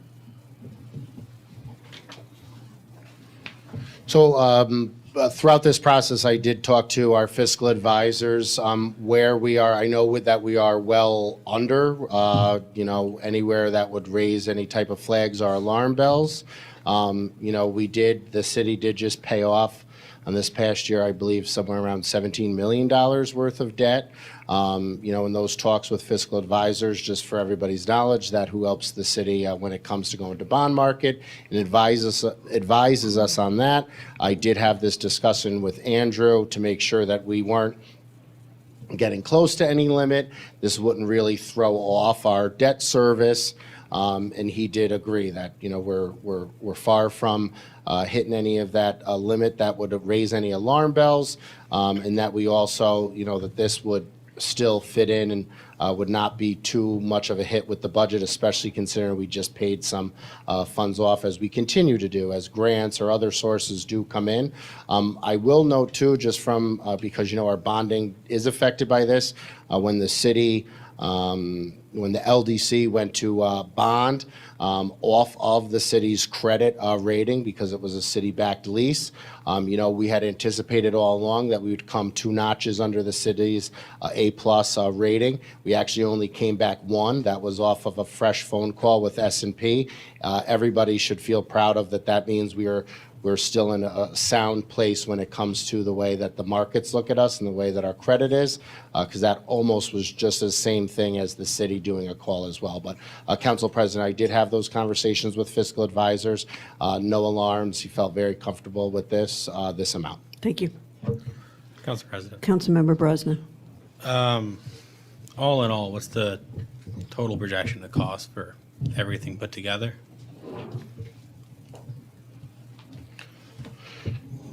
The total amount will be, I mean, we're trying to keep it under where we could be if this bond resolution gets authorized, plus the existing ARPA funding that comes in somewhere around $3 million. I mean, I think that we could definitely achieve what we're looking for and get everything that's been mentioned here within that, you know, $7 to $9 million range. I do think as we move along, some things the community might bring might be a priority over others. And that's all stuff that we'll review and work with the community on. But, you know, once we get going, those are conversations that we have to have, try to keep the cost down as much as possible. But I do think with the existing ARPA funding and this authorization, we definitely should be getting something that we are, it's not just a set of swings and a slide, something that we all definitely can be proud on accomplishing in what is, you know, 2 parks within a park and that whole other space over there. Thank you. Councilmember McLaren. How does this translate to taxpayers? You know, we're talking about something that, you know, to Councilman Vera's point and someone who got up and spoke about the fact that the public input part of it hasn't happened yet. And, you know, the actual plans haven't happened yet. And from Nick's explanation and from yours, I get that. I mean, I get the reason behind it. How does it translate to taxpayers who are wondering, why are we at this 11th hour asking for $6 million to bond? I mean, you said no red flags, but kind of in layman's terms, what does that mean? So the no red flag comment is that there is, you know, the bond markets, New York State comptroller monitors and watches and sees how much a municipality is taking on debt. The formula, I don't know off the top of my head, but, you know, it's in retrospect to your budget and other elements. So, you know, we want to make sure that there's a well enough cushion before we hit that ceiling, which we do have. So the example of exactly what that is, I guess that's something that we lean on fiscal advisors, of course. That's something they monitor very strongly. So an alarm bell to the average taxpayer is, again, you know, when we go to bond and we go to get, whether it's playgrounds or fire trucks or whatever the need may be, you know, our pristine credit rating is something that affects ultimately what the burden will be relayed onto the taxpayer. So making sure that's strong and continuing that's strong by making sure you're not, you know, if this was let's go back to what we talked about earlier, and we didn't get to the point of having conversations with fiscal advisors on it, but, say a 14 or 17 million dollar project, if we came to you and said, let's do a $30 million brand new city hall or something, those are things that could possibly ultimately raise alarm bells on the state comptroller's level, on the market level. So I think the average taxpayer should think about their own finances. The better that their credit score is, and that will secure the less that they pay when they're paying back for needs they have, like a home or a car. Those things are needs. And in regard to the 11th hour, I mean, look, some of this is something that we are gearing up to try to take this on. I don't think it's an 11th hour. I do appreciate the full council being here. We all do. It's still a Tuesday. We're still open for business. It's still getting consideration. You're obviously asking, the questions, doing your due diligence. So I don't think it's that at all. And when it comes to the public engagement, of course, we want the public to be involved and engaged in this. Again, we want it to be something that's proud of. It's not that we just go back and sit in a room and kind of cultivate something that we think is great. Like the mayor noted, this isn't about us. It's about the community. It's about the neighborhood there. We want this project, again, we want it to be something everybody can be proud of. Fair Park, sometimes we do think about it just as a golf course. It's our city's largest park. I mean, so it should be open up to all these other amenities. You see it throughout other cities. We want this park. It could rival a state park, really, with the facilities that existingly has. I think we all can agree with the playgrounds portion of it, that those have been just left to disrepair, borderline nothing. Councilman Casey said, there used to be a basketball court down there. There is. It's still there. No one really knows because there's no activity there. I've seen lots of people use it, just for the record. Good, It is good. very well used. So I remember walking up the trail there through OLV in the back, but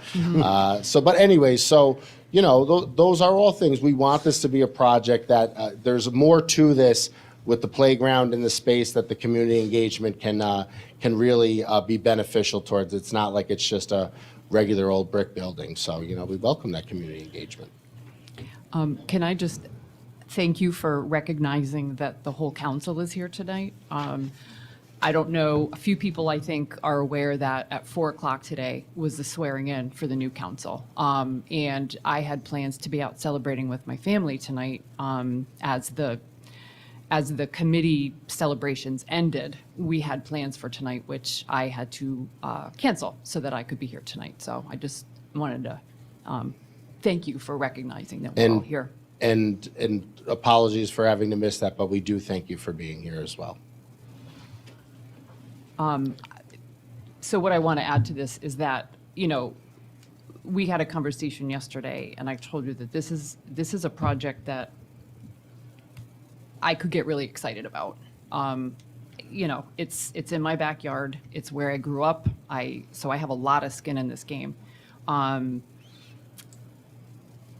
And I also think I mentioned that it's taken me some time to accept the fact that the Park Pub as it once was is not going to be. I hate that it's where it is. I know that the immediate neighbors don't like to look up there and see what it's become. But change is hard, but it, is sometimes necessary. I do like the idea that this whole project includes the tennis courts. That was a big thing that I heard. Councilman Brosnan and I talked about that a lot. The parking is one of the big things that I heard, and I was assured that there would be some designated parking just for the restaurant because the old Park Pub had lots of patrons that were not golfers. I'm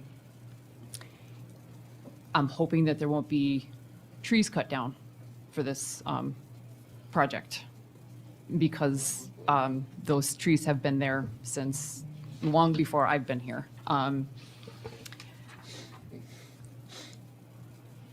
Yeah, and I'm hearing things from both sides now since this whole project has come to light.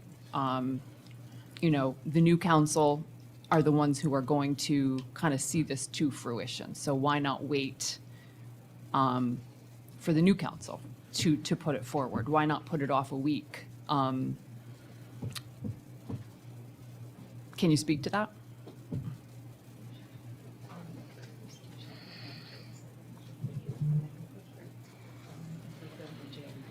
Yeah, so we are gearing up for going to the bond market in the next coming several weeks. That's another motivator. We had other items as much as this, and towing did seem to attract a lot of the conversation. There was other timely pieces of legislation, and since we got to this point and had some various conversations with the council members, you're all, again, we know that the new council is coming. We welcome them, but you're still all duly elected council members. You know, there's no rule saying that you can't have a meeting, you know, a couple days before the end of the year.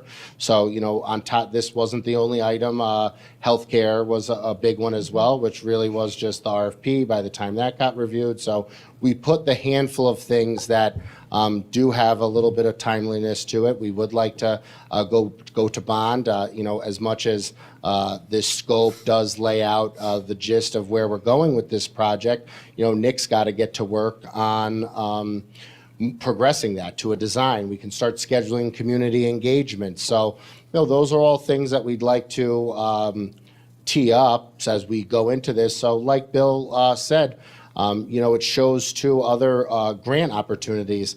I believe the governor we just announced a new round of, was it MPR?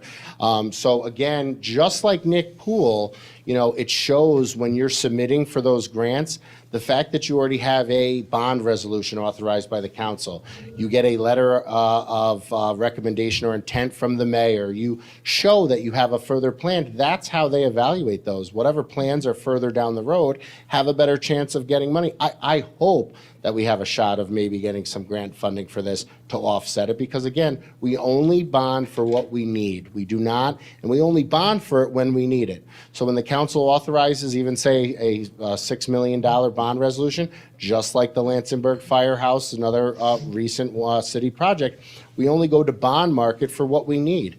But you know, once you do start getting into design phase, start getting into construction phase, you know, if we want to keep the ball moving along on this, yes, that cost of design and engineering, we're going to start to see that go up.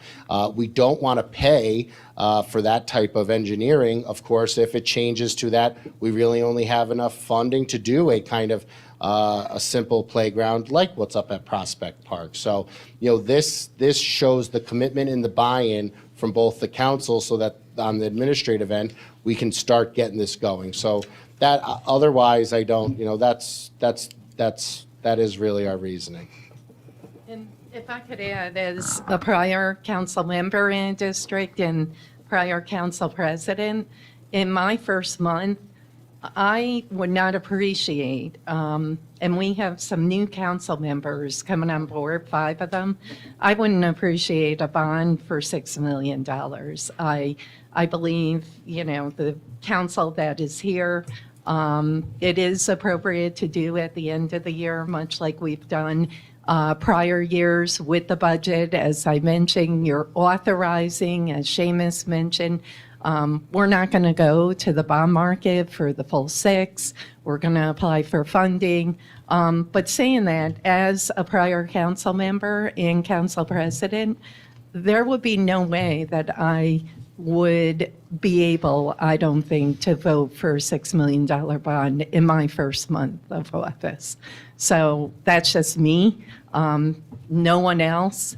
But quite frankly, just to get briefed on it, et cetera, but they're learning so many other ropes. And I know my first month into office, you're getting adapted.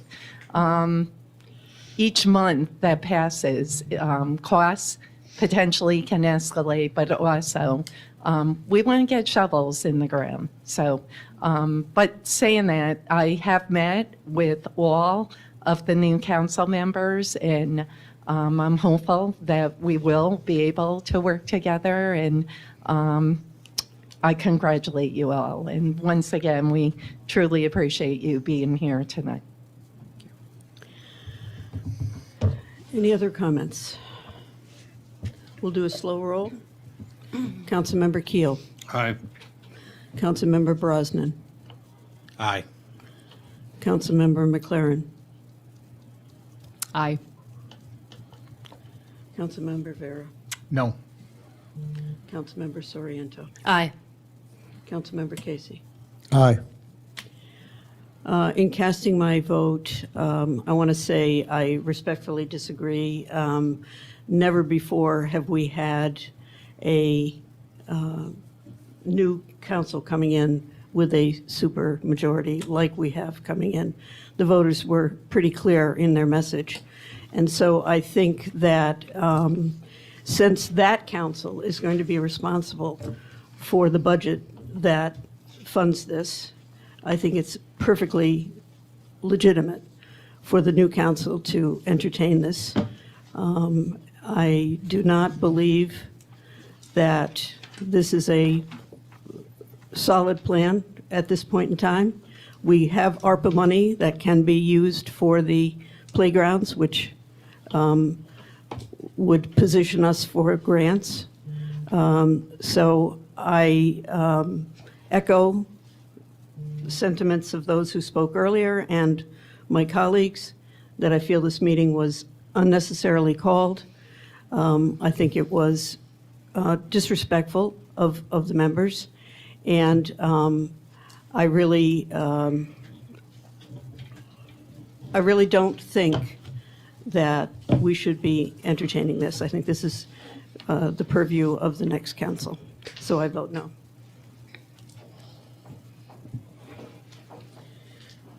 And let's see, so we have 5-2. Bond resolution is approved.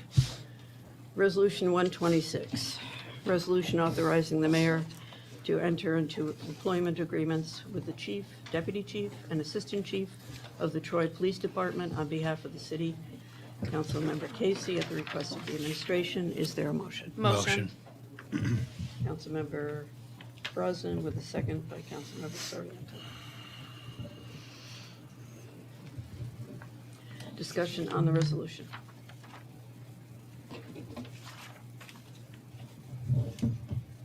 All in favor? Aye.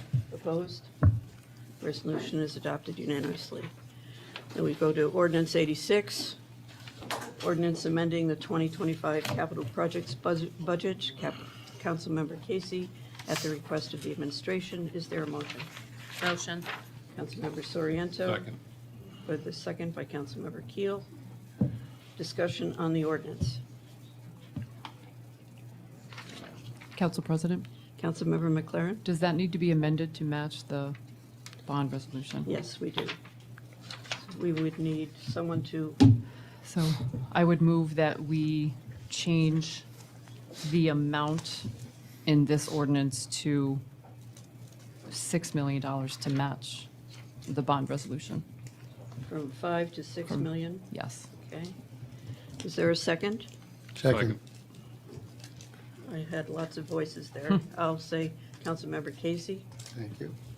So the motion has been made by Councilmember McLaren, seconded by Councilmember Casey, to make the figure from 5 to 6 million.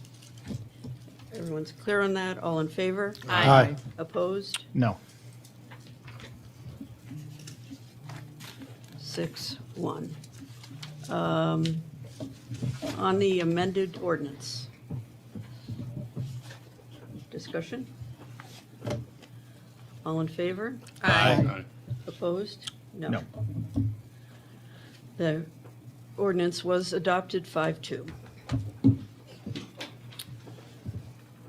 I would entertain a motion at this point to adjourn. Motion.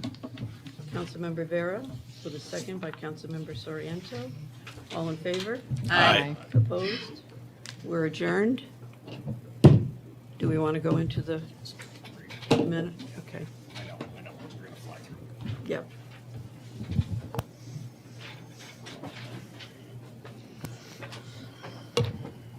We'll take a 5-minute break.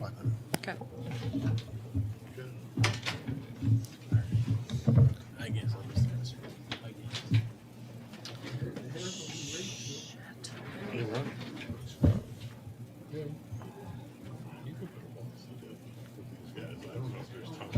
Yeah, mine will be too.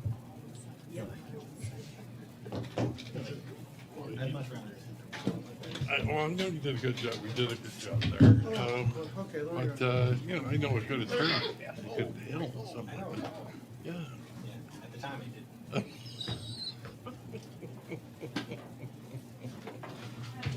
So can I just ask a question? I just want to make sure I'm getting this right. So I'll do the roll call, right? You call to order, and then I do the roll call, so please call. And then I go on with the reading, ordinance and resolution. Yes, so I'll say resolution X, and then you'll go resolution 2, and blah, blah, blah. You read the title. Okay, just, yes, I did know that. I just want to make sure I do the roll call. I would have been fine if we waited on this till Thank you. the next one, but so what? Right. Or if we had picked another night. Specialist from us.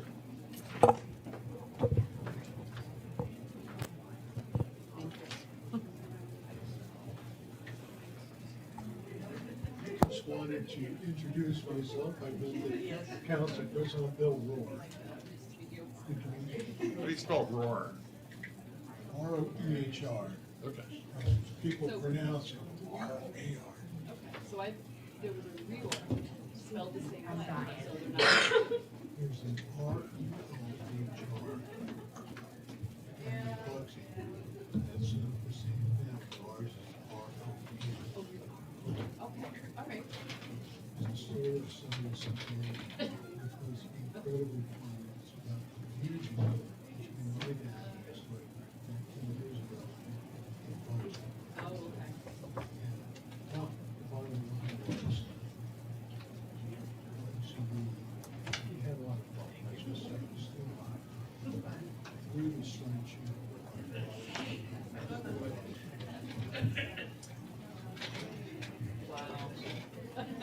I've never, Bill Rohr. Good to meet you.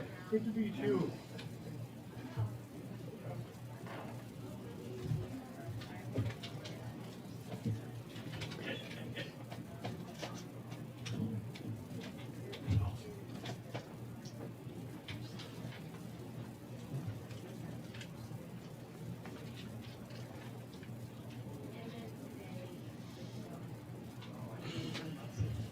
Being asked a whole bunch of things.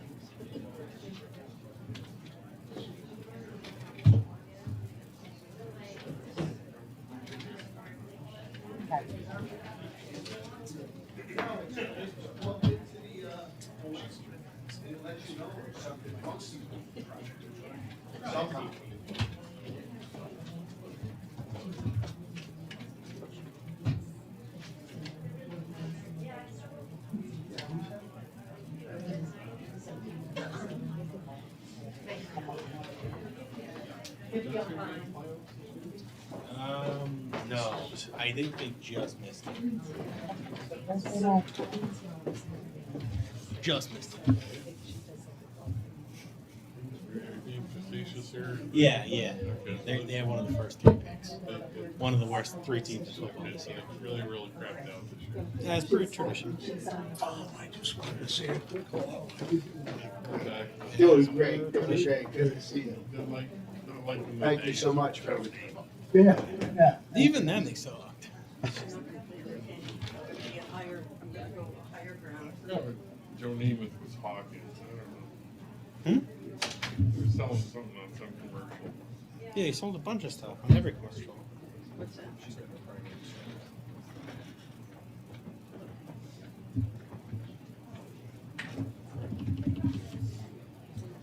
Reverse mortgages. You donated it, we get fines, if we stayed home. On purpose. Really? I go. I bet Michelle did. Oh, yeah, she did. But I did on purpose, so I was like, I don't feel right. Just going to that. I did. Swearing in. Oh. That's why Irene couldn't make the. Steve? Oh, yeah.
the Troy City Council. Hold on. And then turn off your sound on your computer. Okay, trying again. Welcome to the Troy City Council special meeting. We will resume. We've pledged allegiance. I would ask the clerk to call the roll, please. Councilmember Keel, Present. Councilmember Brosnan, Present. Councilmember Spain McLaren, Present. Councilmember Vera, Present. Councilmember Soriento, Here. Councilmember Casey, Here. Council President Steele. Present. All are present. Thank you. Does anyone wish to speak as part of the public forum?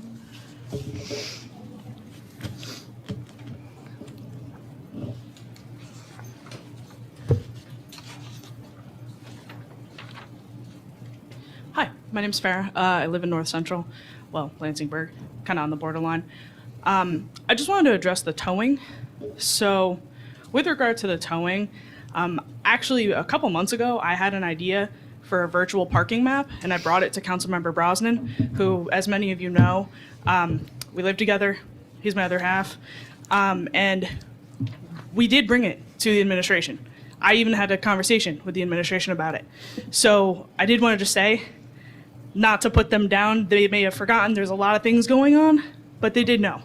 And Councilmember Brosnan did his job in advocating for his district. Now, also on the towing, I looked on the City of Troy's website.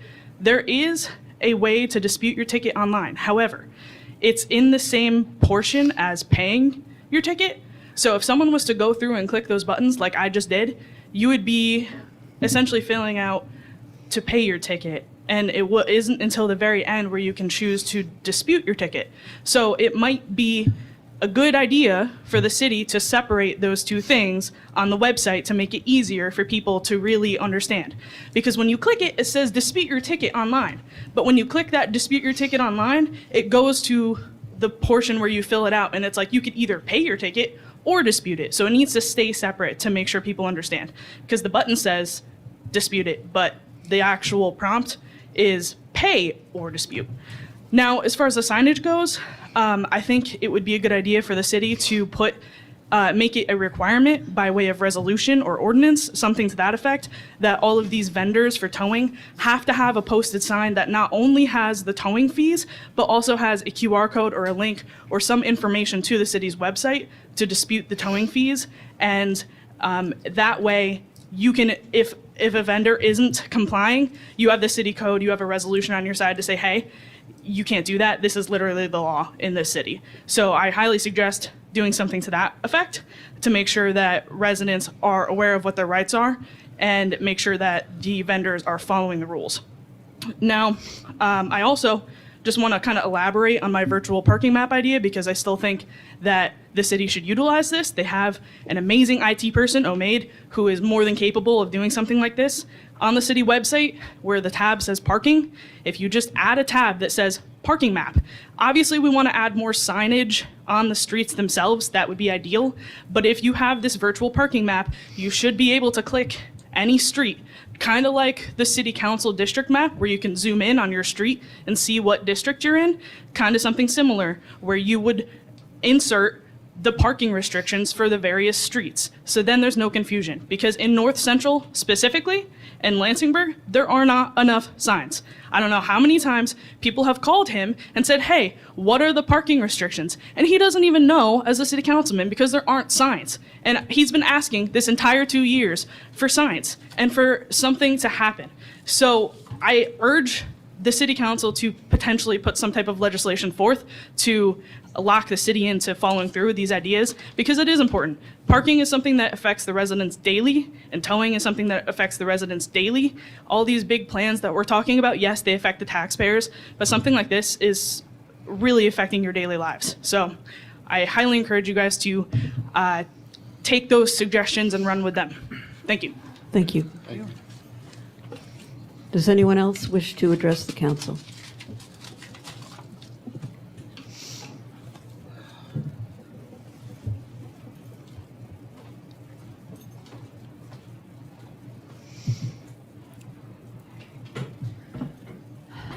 Francis, South Troy.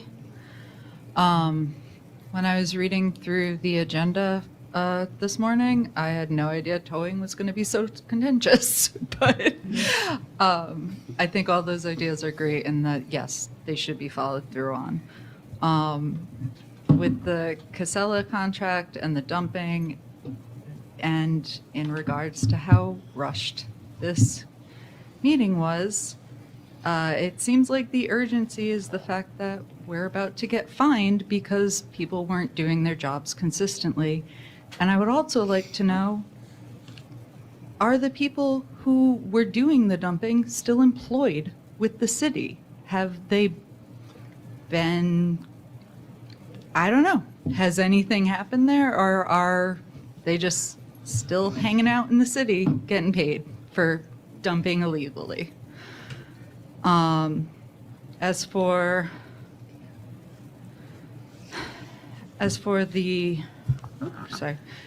the pavilion, clearly the materials only went out to the council very recently and were incomplete.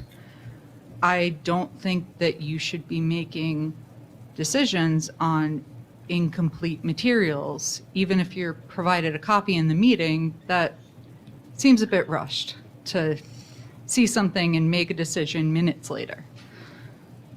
And maybe I'm wrong, maybe I'm confused.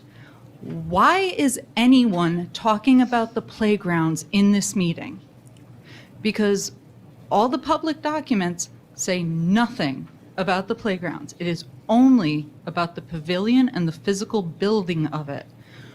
And while it is fantastic that it will be inclusive and amazing and wonderful, why are we even talking about that? That was at least 40 minutes of a waste of our time, because that is not the topic of this meeting. The topic is the pavilion, and I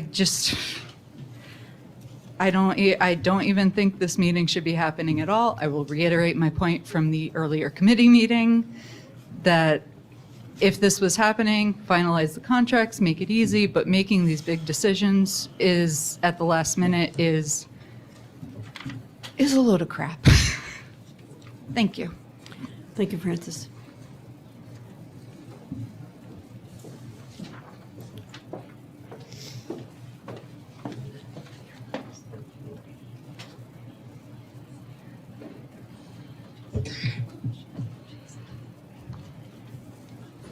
Hello again, Frankie from Troy.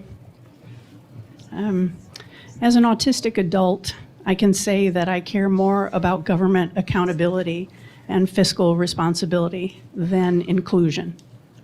Most autistic people I know would be astounded that environmental clearance is about to be given on this pavilion project without a site plan that would determine the actual environmental impact. All the autistic people I know would be shocked that a $6 million bond series would be authorized without a site plan and construction plans that detail the project costs. When the deputy mayor says this council has approved similar bonds without construction plans, that doesn't reassure me. That outrages me. And we all know why it's happened in the past. It's happened because this council had rubber stamps for the mayor in the majority of these seats. All I can say is thank goodness the new city council will be made up of people who understand good governance and will take their jobs seriously. I care deeply about inclusivity, but transparency and fiscal responsibility mean way more to me. And just for the record, not all Troy residents agree that everyone loves a pub. Many of us don't prioritize alcohol in our lives, but if you don't ask the public what we would prioritize, then you'll never know. You'll just do whatever you want, just like you did with Proctor's. Thank you. Thank you, Frankie. Does anyone else wish to speak? Seeing none, we've been asked to rearrange the agenda tonight. we will entertain Resolution 125. 124, 125, and then we'll do Ordinance 86. So, Resolution 124. Resolution 124, resolution determining that the proposed construction of the new multi-purpose pavilion in the Freer Park will not have a significant adverse effect on the environment. Councilmember Casey at the request of the administration. Is there a motion? Motion. Second. Motion made by Councilmember Soriento, seconded by Councilmember Keel. Discussion on the resolution.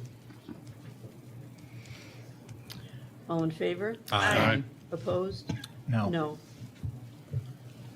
5-2, I'm sorry. Or 5 ayes, 2 noes, resolution 124 passes. Resolution 125. Resolution 125, bond resolution of the City of Troy, New York, authorizing the issuance of 6 million serial bonds to finance the construction of a new multi-purpose pavilion. Councilmember Casey at the request of the administration. Is there a motion? Motion. Councilmember Keel, second. Second. Councilmember Casey. Discussion on the resolution. Council President Steele? Councilmember Casey. I just want to say briefly, I'm very proud to be in on this vote to revitalize the park and the playgrounds at Fair Park. In my time in the council, we voted for monies for Proctor's to redo that, Nick Pool, the Berg Firehouse, and now this project. It's just a great feeling that we're all in on just these great accomplishments. Thank you very much. All in favor? Aye. Opposed? No. 5 ayes, 2 noes, resolution 125 passes. Ordinance 86. Ordinance 86, ordinance amending the 2025 capital project budgets. Councilmember Casey at the request of the administration. Is there a motion? Motion. Councilmember Keel, second. Second. Councilmember Casey. Discussion on the ordinance. All in favor? Aye. Opposed? No. No. 5 ayes, 2 noes, ordinance 86 passes. Resolution 120. Resolution 120, resolution authorizing the mayor to enter into a contract with Benetech, Inc. for the third-party administration of the City of Troy's self-funded health insurance program for 2026, 2027, 2028. Councilmember Casey at the request of the administration. Is there a motion? Motion. Councilmember Keel with a second by Councilmember Brosnan. Discussion? We're on 120. We're Council on President, 120. Yeah. just a reminder, I'm recusing myself from resolutions 120 and 121. I'm sorry, what was the other one?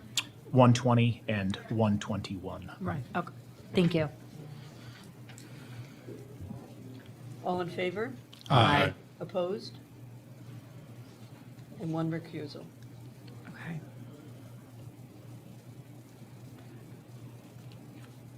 Five ayes, 6. 6, No, I'm it's sorry. five. Five. Well, 5. 'cause- Sorry, No, she's gone. You're good. Okay. You got it. You got it. 5 and one abstain, 1 recusal. That is ordinance 120 passes. Thank you. Resolution 121. 120, resolution 121, resolution authorizing the mayor to enter contract with Benetech Inc. for the purpose of the administering the City of Troy's workers' compensation and the general municipal law 207A and C programs for 2026, 2027, 2028. Councilmember Casey at the request of the administration. Is there a motion? Motion. Councilmember McLaren, second. Second. Councilmember Brosnan. It's all right. Don't even have to worry about it after today.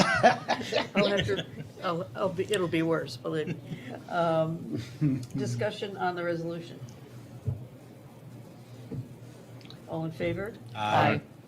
Opposed, and 1 recusal. 5 ayes and 1 recusal. That is resolution 121 passes. Resolution 122. Resolution 122, resolution authorizing the mayor to enter the contracts for the vehicle towing and storage services. Councilmember Casey at the request of the administration. This was amended in committee, so please, if the clerk would please note that and add that to your title. On the amended resolution, do I have a motion? Motion. Councilmember Vera, second by Councilmember Brosnan. Discussion? All in favor? Aye. Opposed?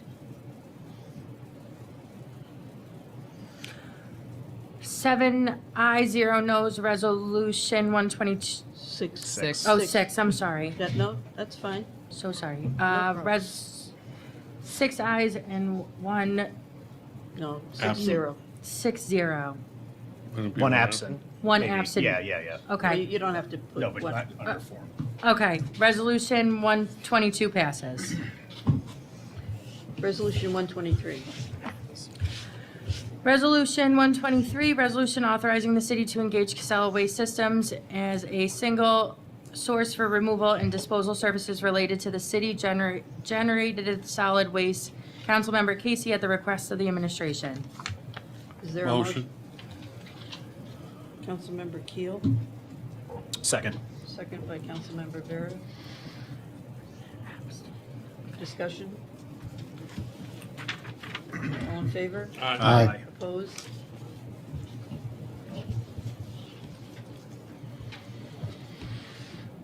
Six ayes, Yep. right? Right, Yep. Okay, sorry. And resolution 123 passes. okay. So And now- sorry. No, you're doing fine. Deep breath. You got this. Yeah. You got it. And now we're moving on to 126. Okay.